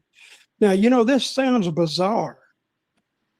And because the way he's coming across, he is really selling this like he really believes it. And who knows, I think he does believe it. But what he's pissed about is he didn't get invited to WrestleMania for some reason. And I don't think he's figured it out yet why they didn't invite him. So what do you think? Why do you think they didn't invite him to WrestleMania? He didn't go last year either, did he? Oh, no. Well, I'll tell you what, Dutch. I've got all of that to come. All of it. I assure you, we're going to go through this with some forensic detail. But let me just read out what he said about you, Stevie, and me. So here we go. And keep in mind, you have to bear this in mind, everyone, just in case you don't know about this. No one asked him about this. He just came out with it. He was talking about Triple H, and then all of a sudden, anyway, I get punks like effing Stevie Richards and Zeb Coulter, whatever his name is, Flair said, referring to Dutch Mantel. And then neither of them, I don't know why Flair, considering that you knew him in the 70s, went straight to Zeb Coulter. Anyway, a guy that has suffered serious health problems, not as serious as mine. Oh no, I don't care. He is always going to be on top of any situation. Yeah, I had some health problems. So did he, but his were greater than mine. So I don't know. He's got to be. He had to be sicker than what I was. You had a mid-card illness where his sickness was main event. You know what I mean? Oh yeah, that's right. So absolutely. What did he have anyway? I don't know. Just I think wasn't it just Didn't like he have multiple a organ failure? Well, that is pretty serious. So, and it was probably more than mine. But he had to remind everybody that he was closer to leaving this earth than I was. So a guy that has suffered serious health problems, not as serious as mine, I would keep my mouth shut. If you don't have a legacy, you can't talk about a legacy. Now, that's kind of the other weird thing, is like this whole, you can't criticize me because I won more fake world titles than you kind of thing. Is that not just what it boils down to ultimately? Absolutely. And he knows all these people. He covers that a little later on. He has all their direct phone numbers and who else has that, and continue. Anyway, he mentions me. If you want to know my thoughts on it, go to my channel on the me bit. Where are we now? Okay, then. And then he tells this story, which you have told on this show more than once as well. We were in Marietta, Georgia, and Lex Luger used to always speak of himself in a third person.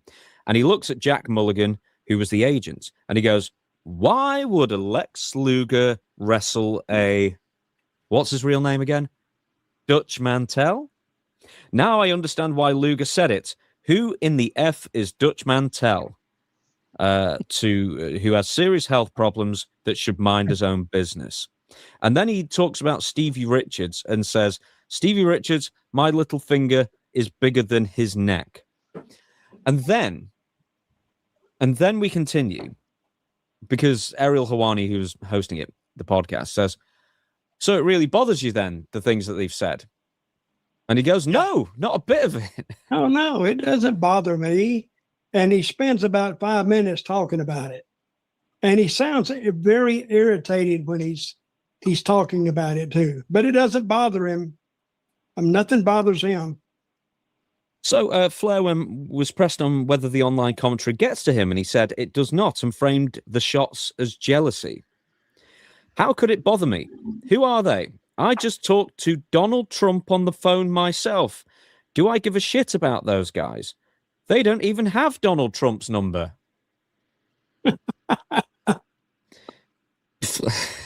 How that's a barometer. It's incredible, isn't it? Anyway, I can call Charles Barkley. I can call Shaq. I can call Mark Wahlberg. I can call anybody because I've earned their respect.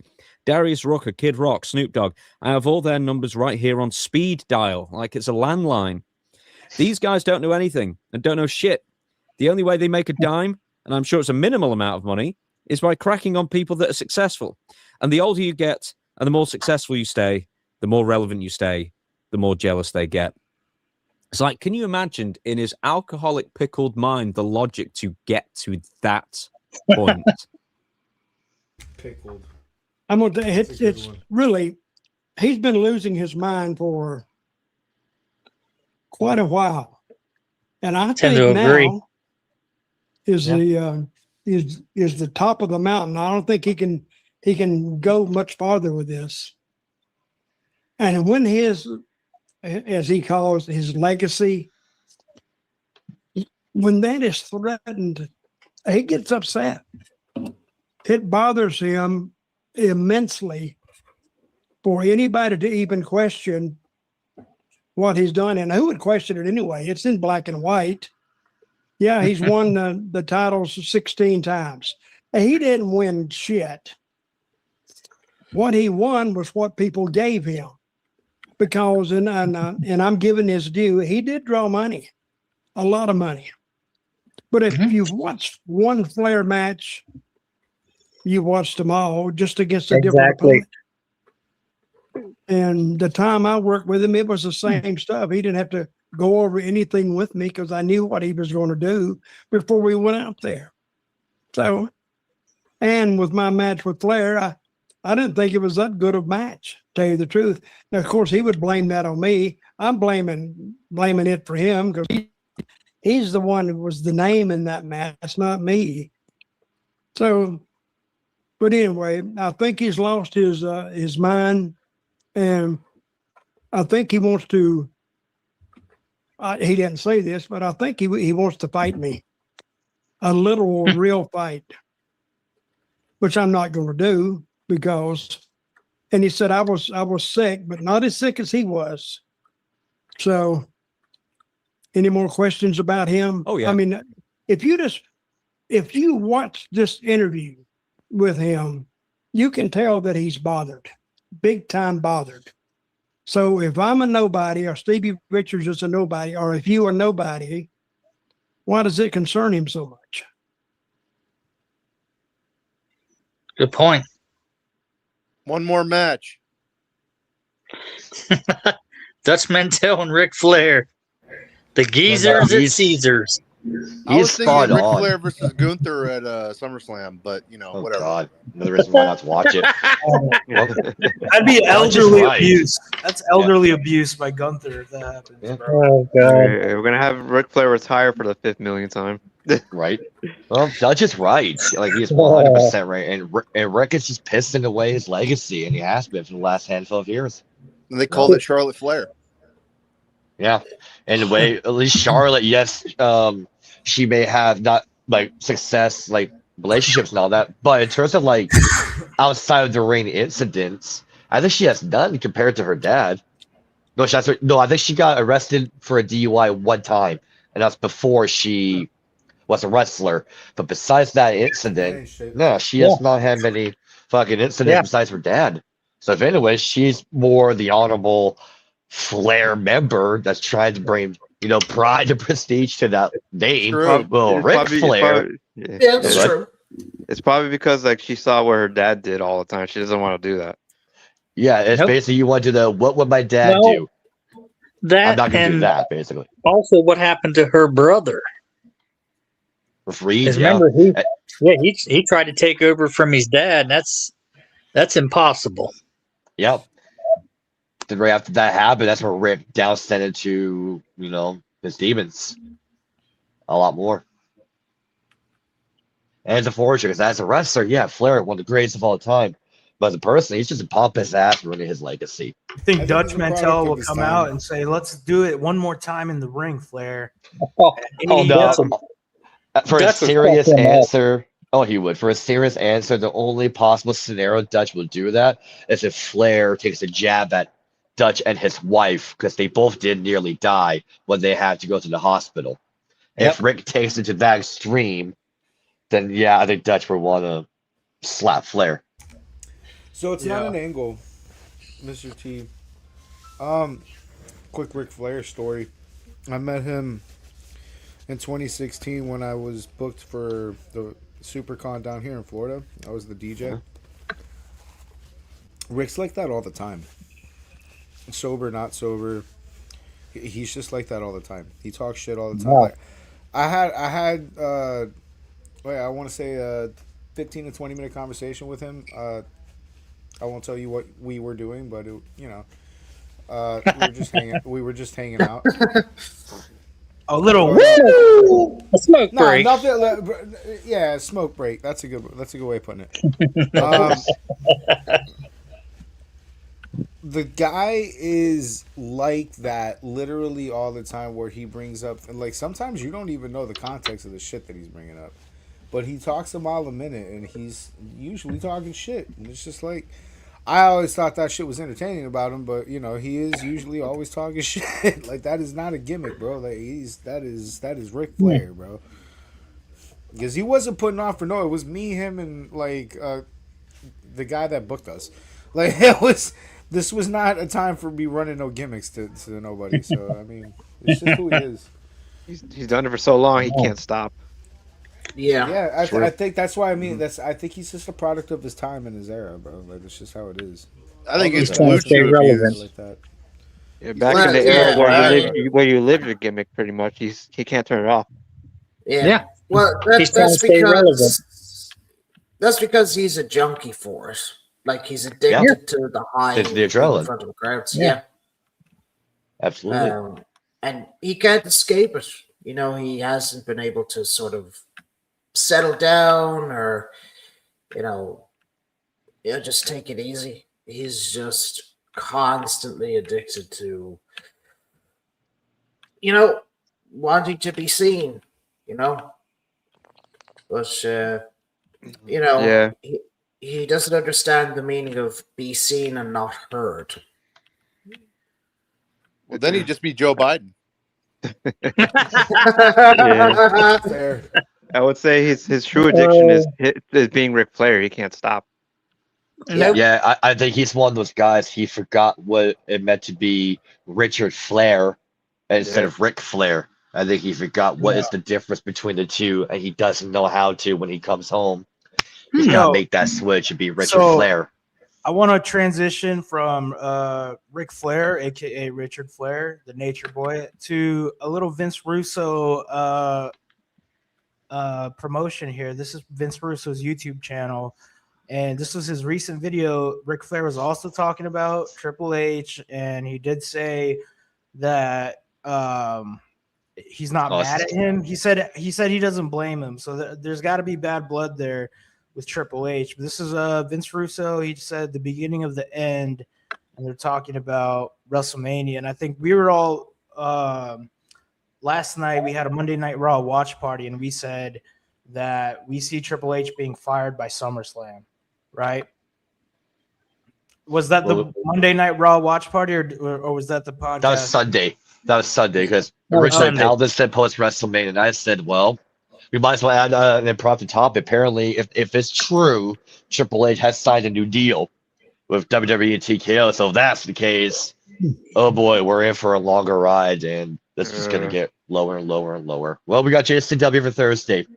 I love NWA, and next to it, all the other friendly promotions of ours. Well, let's just hope Triple H gets less power over time.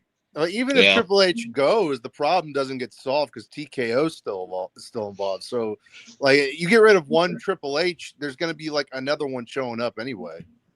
True, but I think what they got left, I think Bruce and the Walrus would do. Actually, no, not the Walrus, just Bruce. I think Bruce would do a better job than Triple H. I think we'll see tiny improvements, especially if Shawn Michaels and Taker can get involved. But over time, it'll take time. Yeah. Get rid of all Triple H's yes men, pretty much. It'll take time. Take care, Mr. T. He's got to take off for his stream later on. Later, have a good one, Mr. T. Yeah, later. Pity the fool. I had to say it. Sorry. I think I'm going to go ahead and dip out as well. Well, Isaac, good luck in your college studies. We wish you the best. Good luck, We're gonna miss you. Thank you, guys. I only got a couple more weeks left. I'm just, going to take a little bit of a break. I said I'd come on for this show, and it was a pleasure, man. Brendan, you're the man. And guys, I love you all. I love Tommy, Paladin, Jerry. I haven't got to meet Monkey really, so it's a pleasure meeting Monkey. Who am I missing? Chris, pretty classy lady. Hobo is always great. Good to meet you. Good to see you again. Yeah. So I'm just going to be gone for, I don't know how long. Like I said, school's going to be a couple weeks for me. Like I said, before SummerSlam, most likely I'll be back. Yo, you always got a home here, guys. Like, we love you too, bro. So thank you all. I got a music video coming out this Friday on my YouTube channel. I'll be promoting the podcast as often as I possibly can. Maybe even dipping in the chat for a little bit. But yeah, thanks for having me as always, and I'll be back soon. So don't you guys worry. Well, take care of Isaac and Godspeed, brother. Thank you, guys. Later, I'll see y'all soon. Later, man. See you soon. Later.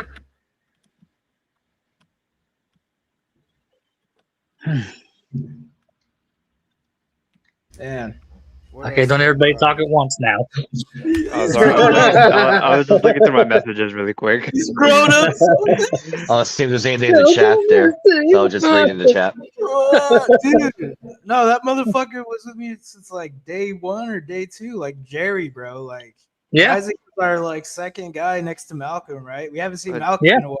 But it was day one before any of us because he's older than us. Yeah, man. Yeah, it was just the four of us there for a while. Then we added in John. And then Jared brought eventually us. we added in the TWRP and now Russo look at brand us. and all that. Yeah. Yep, and the Russo brand. Yep. Now we're collaborating with Monkey and Eric. Yeah, then we hit some zoo in Miami and found a monkey. Yeah.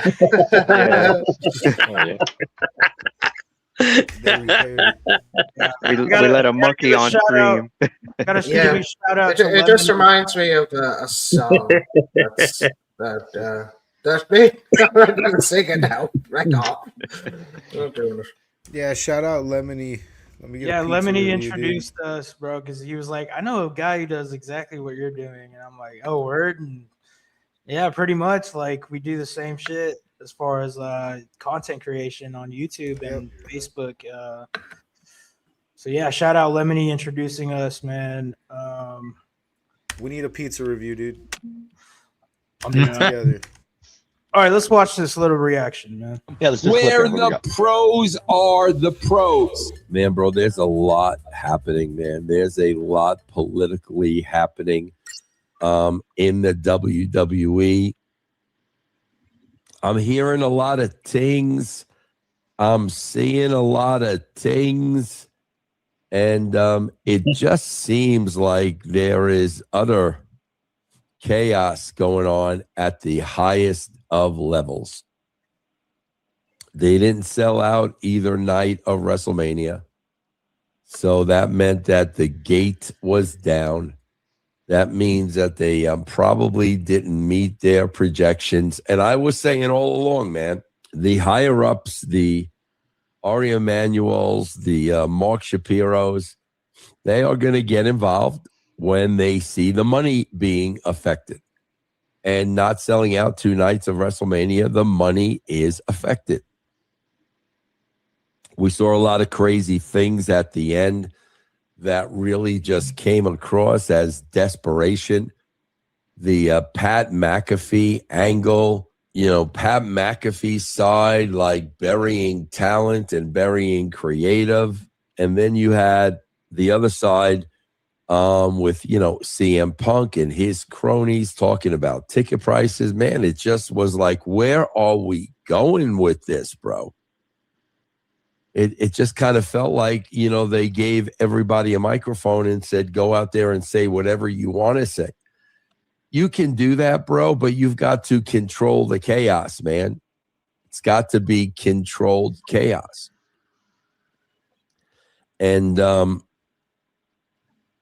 just a lot of stuff at the end that thrown against the wall. I mean, I'm hearing that Aleister Black was supposed to be in the Pat McAfee spot, and then they changed that at the last minute.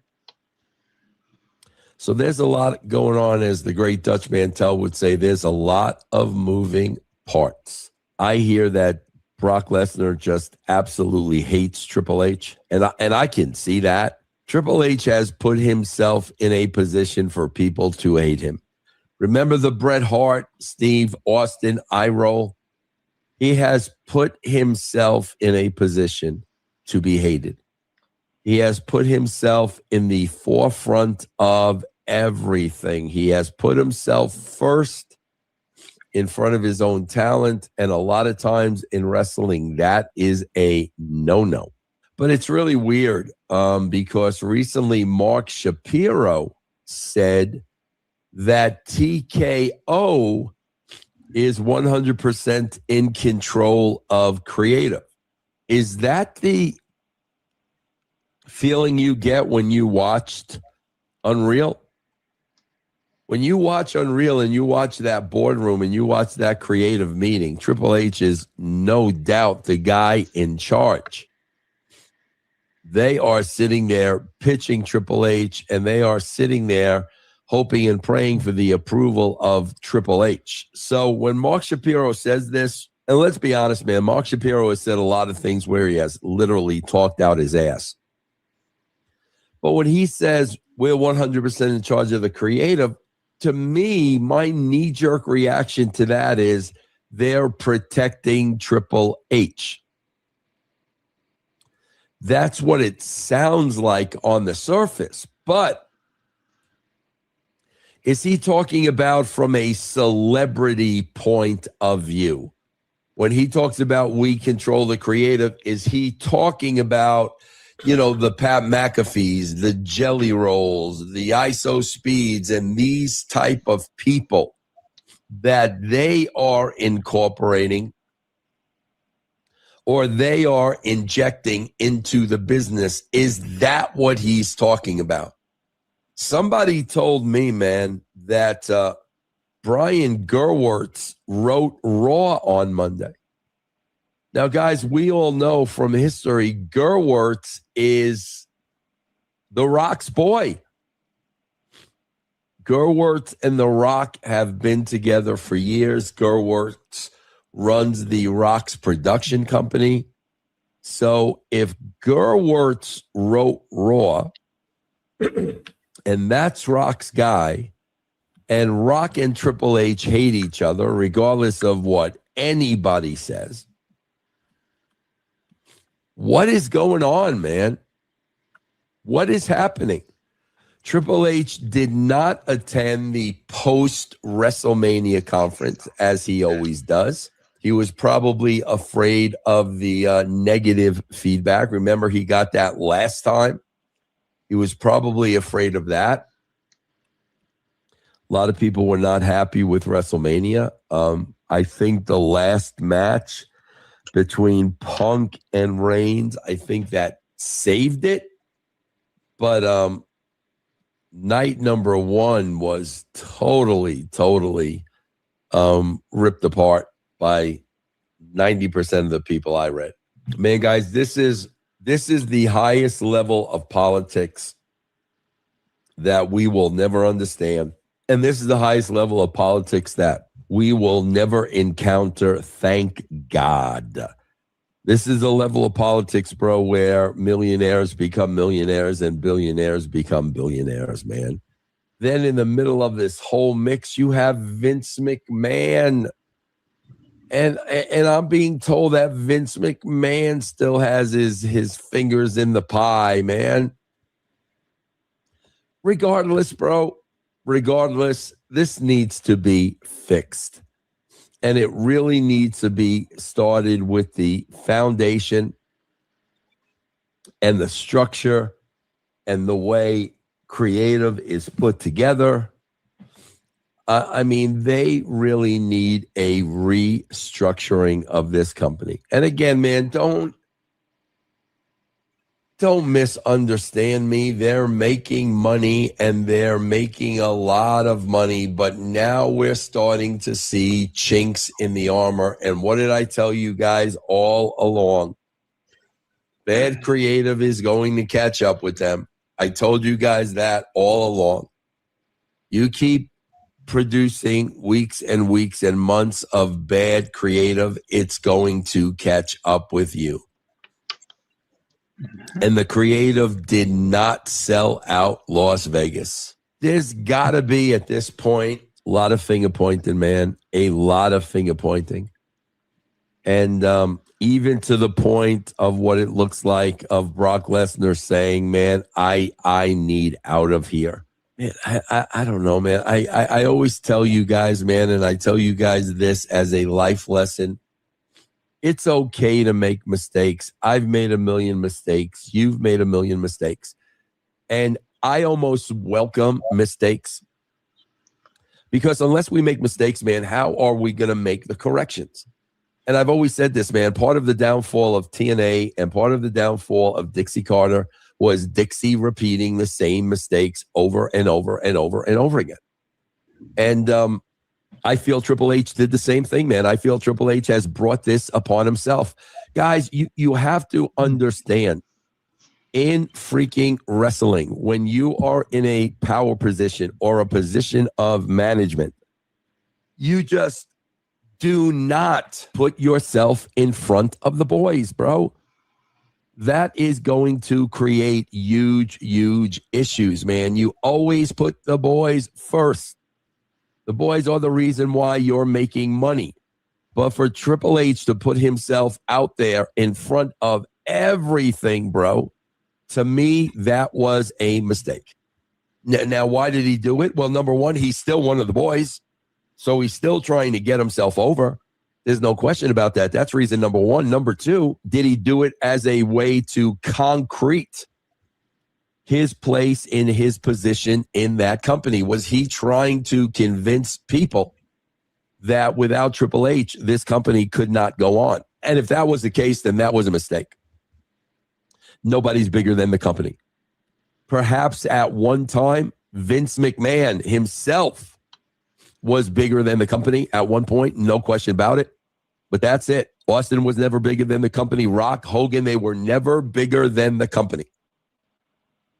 And that is the picture that Triple H tried to paint. When you're putting yourself on freaking billboards and video games and you're all over the WrestleMania ads, think about that, bro. This guy was front and center in the WrestleMania ads. Are you wrestling, bro? Are you in the main event? What, man? You think people are buying tickets because you run this company? Think about that, bro. There's no business sense coming out of that. That is 1,000% ego, bro. Yo, Hobo, you gotta go, bro. Yeah, I gotta do something. It's thank you for having me, by the way. I really appreciate it. It was great to meet Vince Russo. So We'll have yourself a good one, my friend. Yeah. Yep. Take care. Take care. Yeah, I'm take gonna care, drop Hobo. out too. I gotta cook me some lunch. My sugar's tanking. Yeah, so I guess me and Jerry are out. All right. Take care, guys. Yeah. All right, later. We pause for commentary. Pause for commentary. All right, go ahead, Monkey. Yeah, because I had a whole theory. Y'all ever seen the episode of or have you ever seen the show Boondock Saints, or not Boondock Saints, Boondocks? Yeah, the cartoon show. Yeah, I remember that as a kid. Do you remember the episode? Do you remember the episode when he had the Christmas play? Vividly. Okay. You know how he writes. You know how he writes the play in his vision. He gets told you have full creative control, 100%. Yeah. Do what you want, and then Huey goes and makes the play that he makes, the Black Jesus play, and then when it comes closer to showtime, big execs come in and say, I love everything about the play, but here's everything that we're going to change.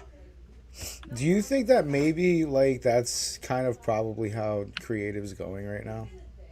It could be, especially towards WrestleMania when TKO got involved. So I definitely see that being a possibility for WrestleMania. I feel like Triple H catches strays for things that Triple H ain't calling at the end. Well, before we met you, Monkey, a few months ago, I brought the question, does Triple H get all of the blame or some of it? In my opinion, I think he gets some of it, if anything. It should be the guys around the table that are bringing him that shit. No, but they were watching this video and it was taking way too long. And plus, I already talked to Vince Russo already. So. One thing that I say on my pod, one thing that I say on my pod a lot. So did you started or? Triple H isn't a big, long-term booker. You know what I'm saying? Like he feels so good at short storylines that have quick payoffs. Yeah. But like the moment you have to like tell a story for a decently long time, you have to like do callbacks and build it for you. It feels like he's not good at that. I think the evidence of that is like Cody. Like Cody is not an interesting champion, and I don't think that's Cody's fault. No, I think it's the creative. You know, I'm not the biggest Cody fan of his character, but you gotta have good creative to get that guy more over. And one of my favorite Bruce Pritchard quotes ever is, "Okay, now what?" And that's what they're really bad at. They'll do something short term. They're like, "Okay, Cody won the belt. The story is done. Now what? What's next?" And they didn't have any long-term plans. And this is where they need writers, not bookers, writers. Yeah. Because because booking a wrestling show and writing a wrestling show are two different monsters. Booking a wrestling show, you just book matches. What we get in AEW and WWE.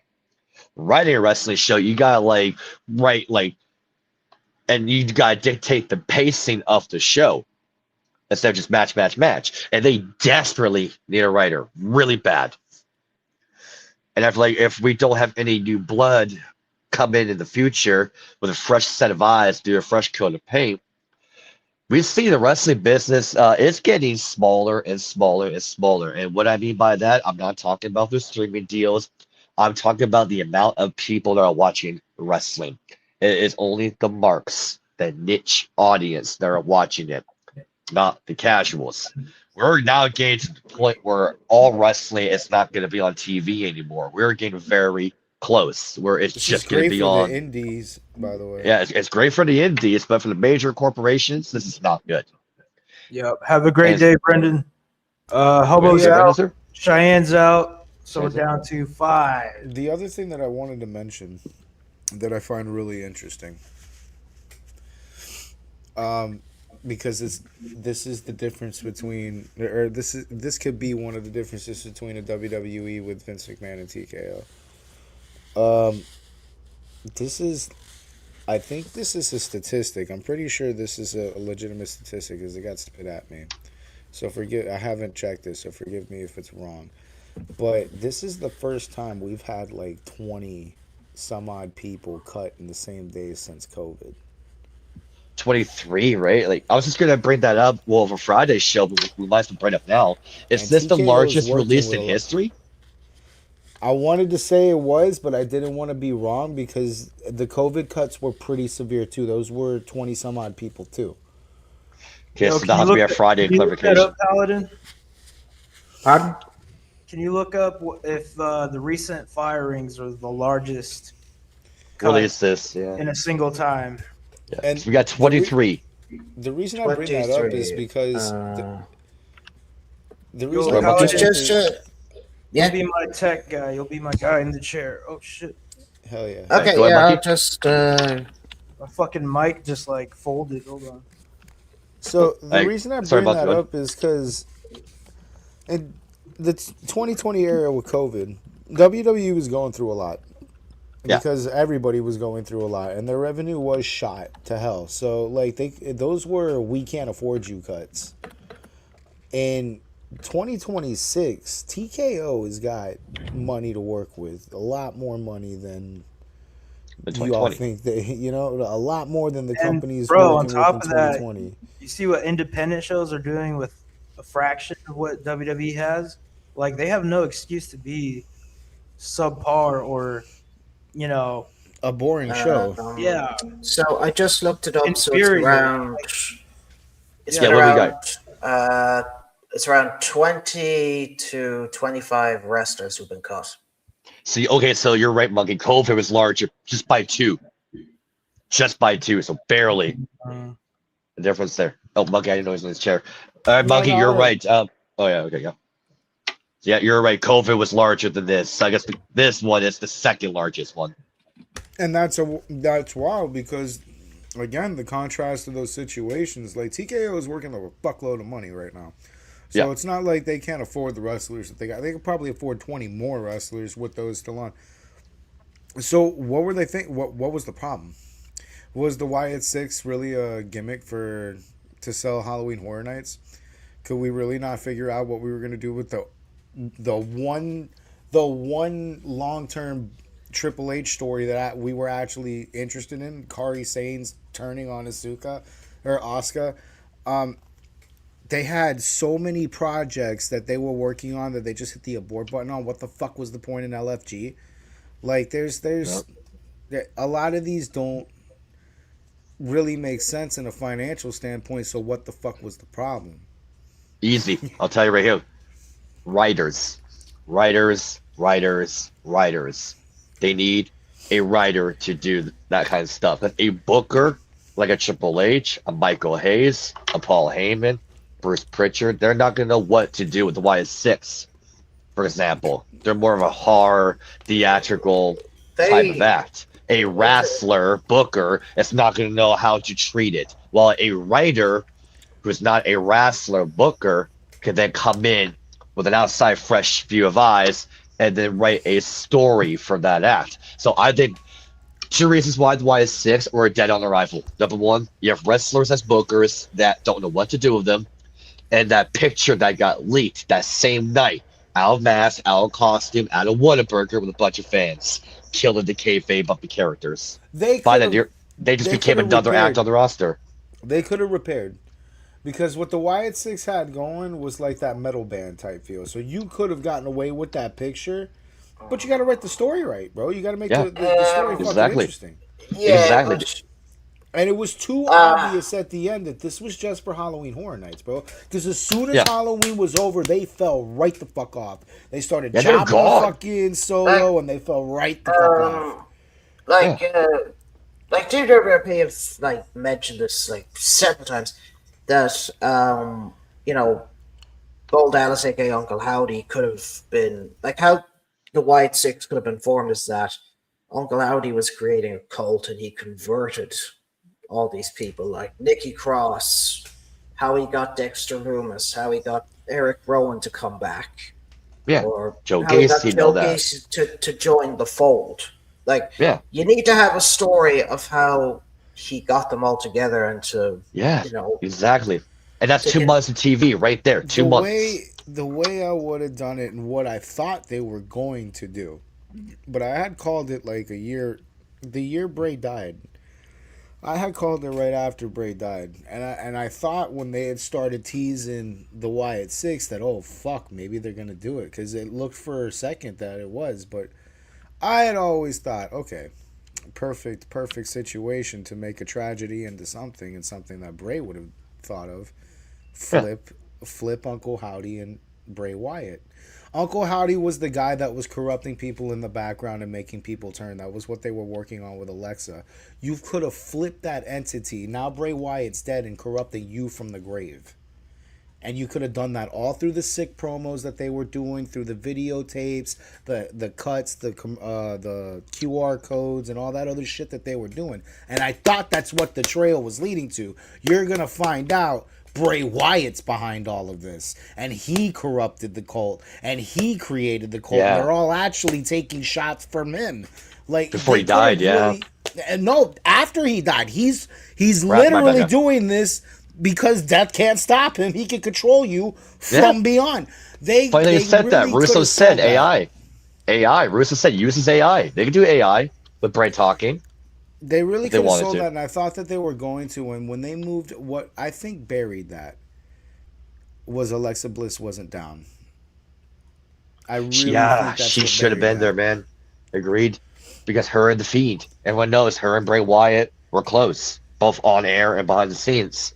So if anyone that should have been the Wyatt Six, Nikki Cross was an okay choice, but Alexa would have been the better pick. Well, you could have kept Nikki Cross. Like, she could have just stayed as who she was, but you needed Bliss to become Abigail. Like, you needed Bliss to... You needed Bliss to become fucking what she was at the end of Bray Wyatt's story. But we never got there, and Bliss, I think, says it somewhere, but she just wasn't down. She was like, yo, that's it. We're done with that. I don't mind doing the tributes, but that story is over for me. So that puts a fucking but they were fine without her though, because like with the vignettes, like on Monday Night Raw, where Uncle Howdy was talking to himself, and those were fucking tight. And I think those are cool vignettes. There was a fan base, like unfortunately, not all the kids were into it because I think they were kind of scared. But I did see like a lot of the core audience, like those 18 to 40-year-old males who have yo, whose phone is that? That was my work phone. Oh shit, I was tripping balls, bro. I was like, I don't have a home phone. You're saying 18 to 40 demographic, right? To the yeah. So like that 18 to 40 demographic or whatever, even like older. You know that's into that. They're all buying Wyatt Six merch, and I saw that when I was in Vegas 2 years ago. Because like one podcast I said I was there a year ago, but it was actually 2 years ago now. The first Mania in Vegas, I was there night one, and there was hella people with Jey Uso shirts. And I think, not saying Jey Uso's fault that Wyatt Six never got over, but they could have done something with like Wyatt Six versus Jey Uso. Uncle Howdy could be the world champion who takes it away from Jey. That was like a make sense thing. Like that would have made way more sense. But the problem is they never put a title on Uncle Howdy, and so no one took him seriously. They fell back into the mid card, and became another face on the roster. Yeah, and you know what sucks about all the, and it's another thing I got to bring up since we're talking about all these cuts. And WWE's done it before. I don't remember if it was in the Vince McMahon era or just after TKO took over. But do you remember when they were acquiring AAA? They were having their PLEs in Hispanic countries. Like they had a huge one in Puerto Rico. They brought in Bad Bunny. Yeah, they pushed the fuck out of Zelina Vega for no reason. They pushed Damian Priest before he was like really big for no reason other than they were Puerto Rican. And then they grabbed a whole bunch of Mexican wrestlers. They started leaning into lucha real hard. Now look what's happening. That came at the cost of somebody. A lot of people, as a matter of fact. It wasn't like 23 like this time, but a lot of people. But that was a culture shift. We were after something. And now here, it feels like a culture shift again. We're getting rid of, in favor for, now we're putting in the Trick Williamses, and we're pushing Carmelo Hayes more, and we're bringing up Joe Hendrys, and we're bringing up Sol Rucas, and we're bringing up Stephanie Vickers. And you know, we're pushing out. And this is going to be big to what he just said, the older demographic. Where the fuck is the Undertaker equivalent? And do not tell me that's Danhausen. Who's taking up that role, bro? They've actually cut them all. Yeah, they don't have like a theatrical dark superhero Stain Taker-esque character. They don't. Danhausen's not even close to that. The closest, arguably, would have been the YS6. But then again, for the update time, they needed writers. Well, Alistair could have been. I think the one thing that works against Black is his size.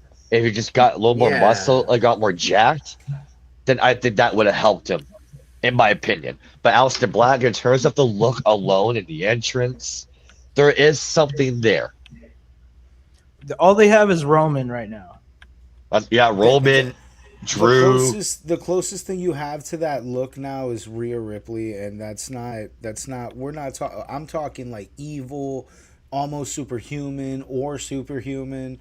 Like, one guy, I'll tell you this, one guy, but they fucked him up already. Pentagon. Do you remember him in Lucha Underground where he's going around breaking arms and saying this for his master? They had something there when Pentagon brought. What did they do? No, he cut a babyface promo. He's a smiley, good guy, family, good into the shoes. When they should have brought him in and did what got him over in Lucha Underground was being the killer, breaking arms, and there you go. That would be the closest one they could have done something with. But in my opinion, I think they fucked that up, and they can't go back because now he's just another face on the roster where he could have been the heel, evil luchador that's killing people. We don't have the true replacement for the Undertaker gimmick, and that is so important, I think, in wrestling. For promotion. I think that's the hardest thing to do because the Undertaker was once. Well, I don't mean was the most unique. What's the most unique gimmick that I ever saw? Like, I first saw him in 1997. I don't mean the one-to-one. I mean the genre, the horror, mysterious, dark, maybe superhuman genre. Just that it doesn't have to be a one-to-one Undertaker. Just Undertaker's the pioneer of this. But like you go to every wrestling promotion, everyone's got one. When you watch WWE, I think in the next, I'll give it like 3 months, maybe 4. We're gonna start seeing, okay, where is that? That opinion is going to start to play. I don't think it's going to play right now because it just happened. But give it time. Like, we're going to miss that. I feel like that's something that WWE really, I don't understand why we moved away from. And we're moving into dolled up, pretty up, swagged up, wrestlers or meme wrestlers like Danhausen, Joe Hendry. Like, these are meme wrestlers. They're good. Don't get me wrong. I fucking love me Joe Hendry, and I fucking love me Danhausen. But they're meme wrestlers, and we're you know, that gimmick's gonna get old quick. You know, WWE is gonna beat the fuck out of Danhausen. Yeah, we're gonna be sick of that man in 3 months. The thing is, like, I'm already before we finish, Paladin, I do gotta get going here, guys. I'll talk to y'all later. All right, bro. Thank you, bro. Thank you for making this happen. You too. Like, You're welcome, man. Hey, Brendan. Take care. Like, would it be okay if we could talk later, though? Oh, yeah, sure. Message me and we'll talk. Yeah. All right. All right. Talk to you later, man. Peace out, guys. All right. All right. Take care. All right. What was it? What were we talking about? Just refresh my memory. WWE's current like change in culture as far as we don't have an people. Undertaker of the locker room. We don't, we don't have that locker room, that the mysterious, like, unbeatable but kind of superpower. Like, it's locker room. It's locker room leaders are a dime a dozen now. It's just so it's very difficult to find one. Gone are the days of like when Bret Hart or even when The Undertaker was in charge of things, keeping people in line. Especially Shawn Michaels when he was a bit of a glug glug, vroom vroom, thump thump, if you know what I mean. So he kept him in check. He kept him in check.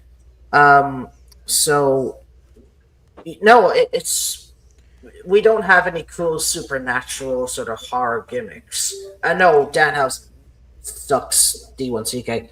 I was just going to say that I've gotten very tired of Joe Hendry now because his gimmick is getting stale fast. There's only so much you can do with it until eventually, okay, you're going to have to think a heel turn route. You're going to have to do something else with him.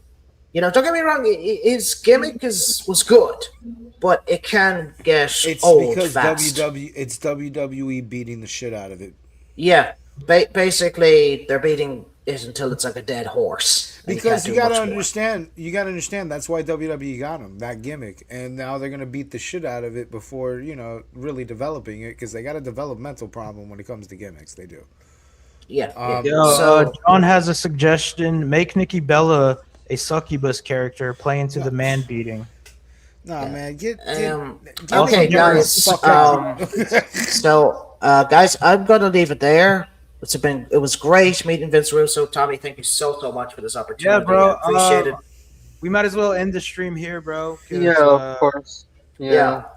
I'll see y'all later. Yeah, so thank you guys. Follow Paladin, follow Monkey, follow everyone who's on here. Cheyenne, Brendan, Justin, Chris, etc. I don't know, Dizek. Who else am I missing? Jerry Sills, Vince Russo, and of course Vince Russo. Yeah, and Hobo. Monkey305 on Instagram.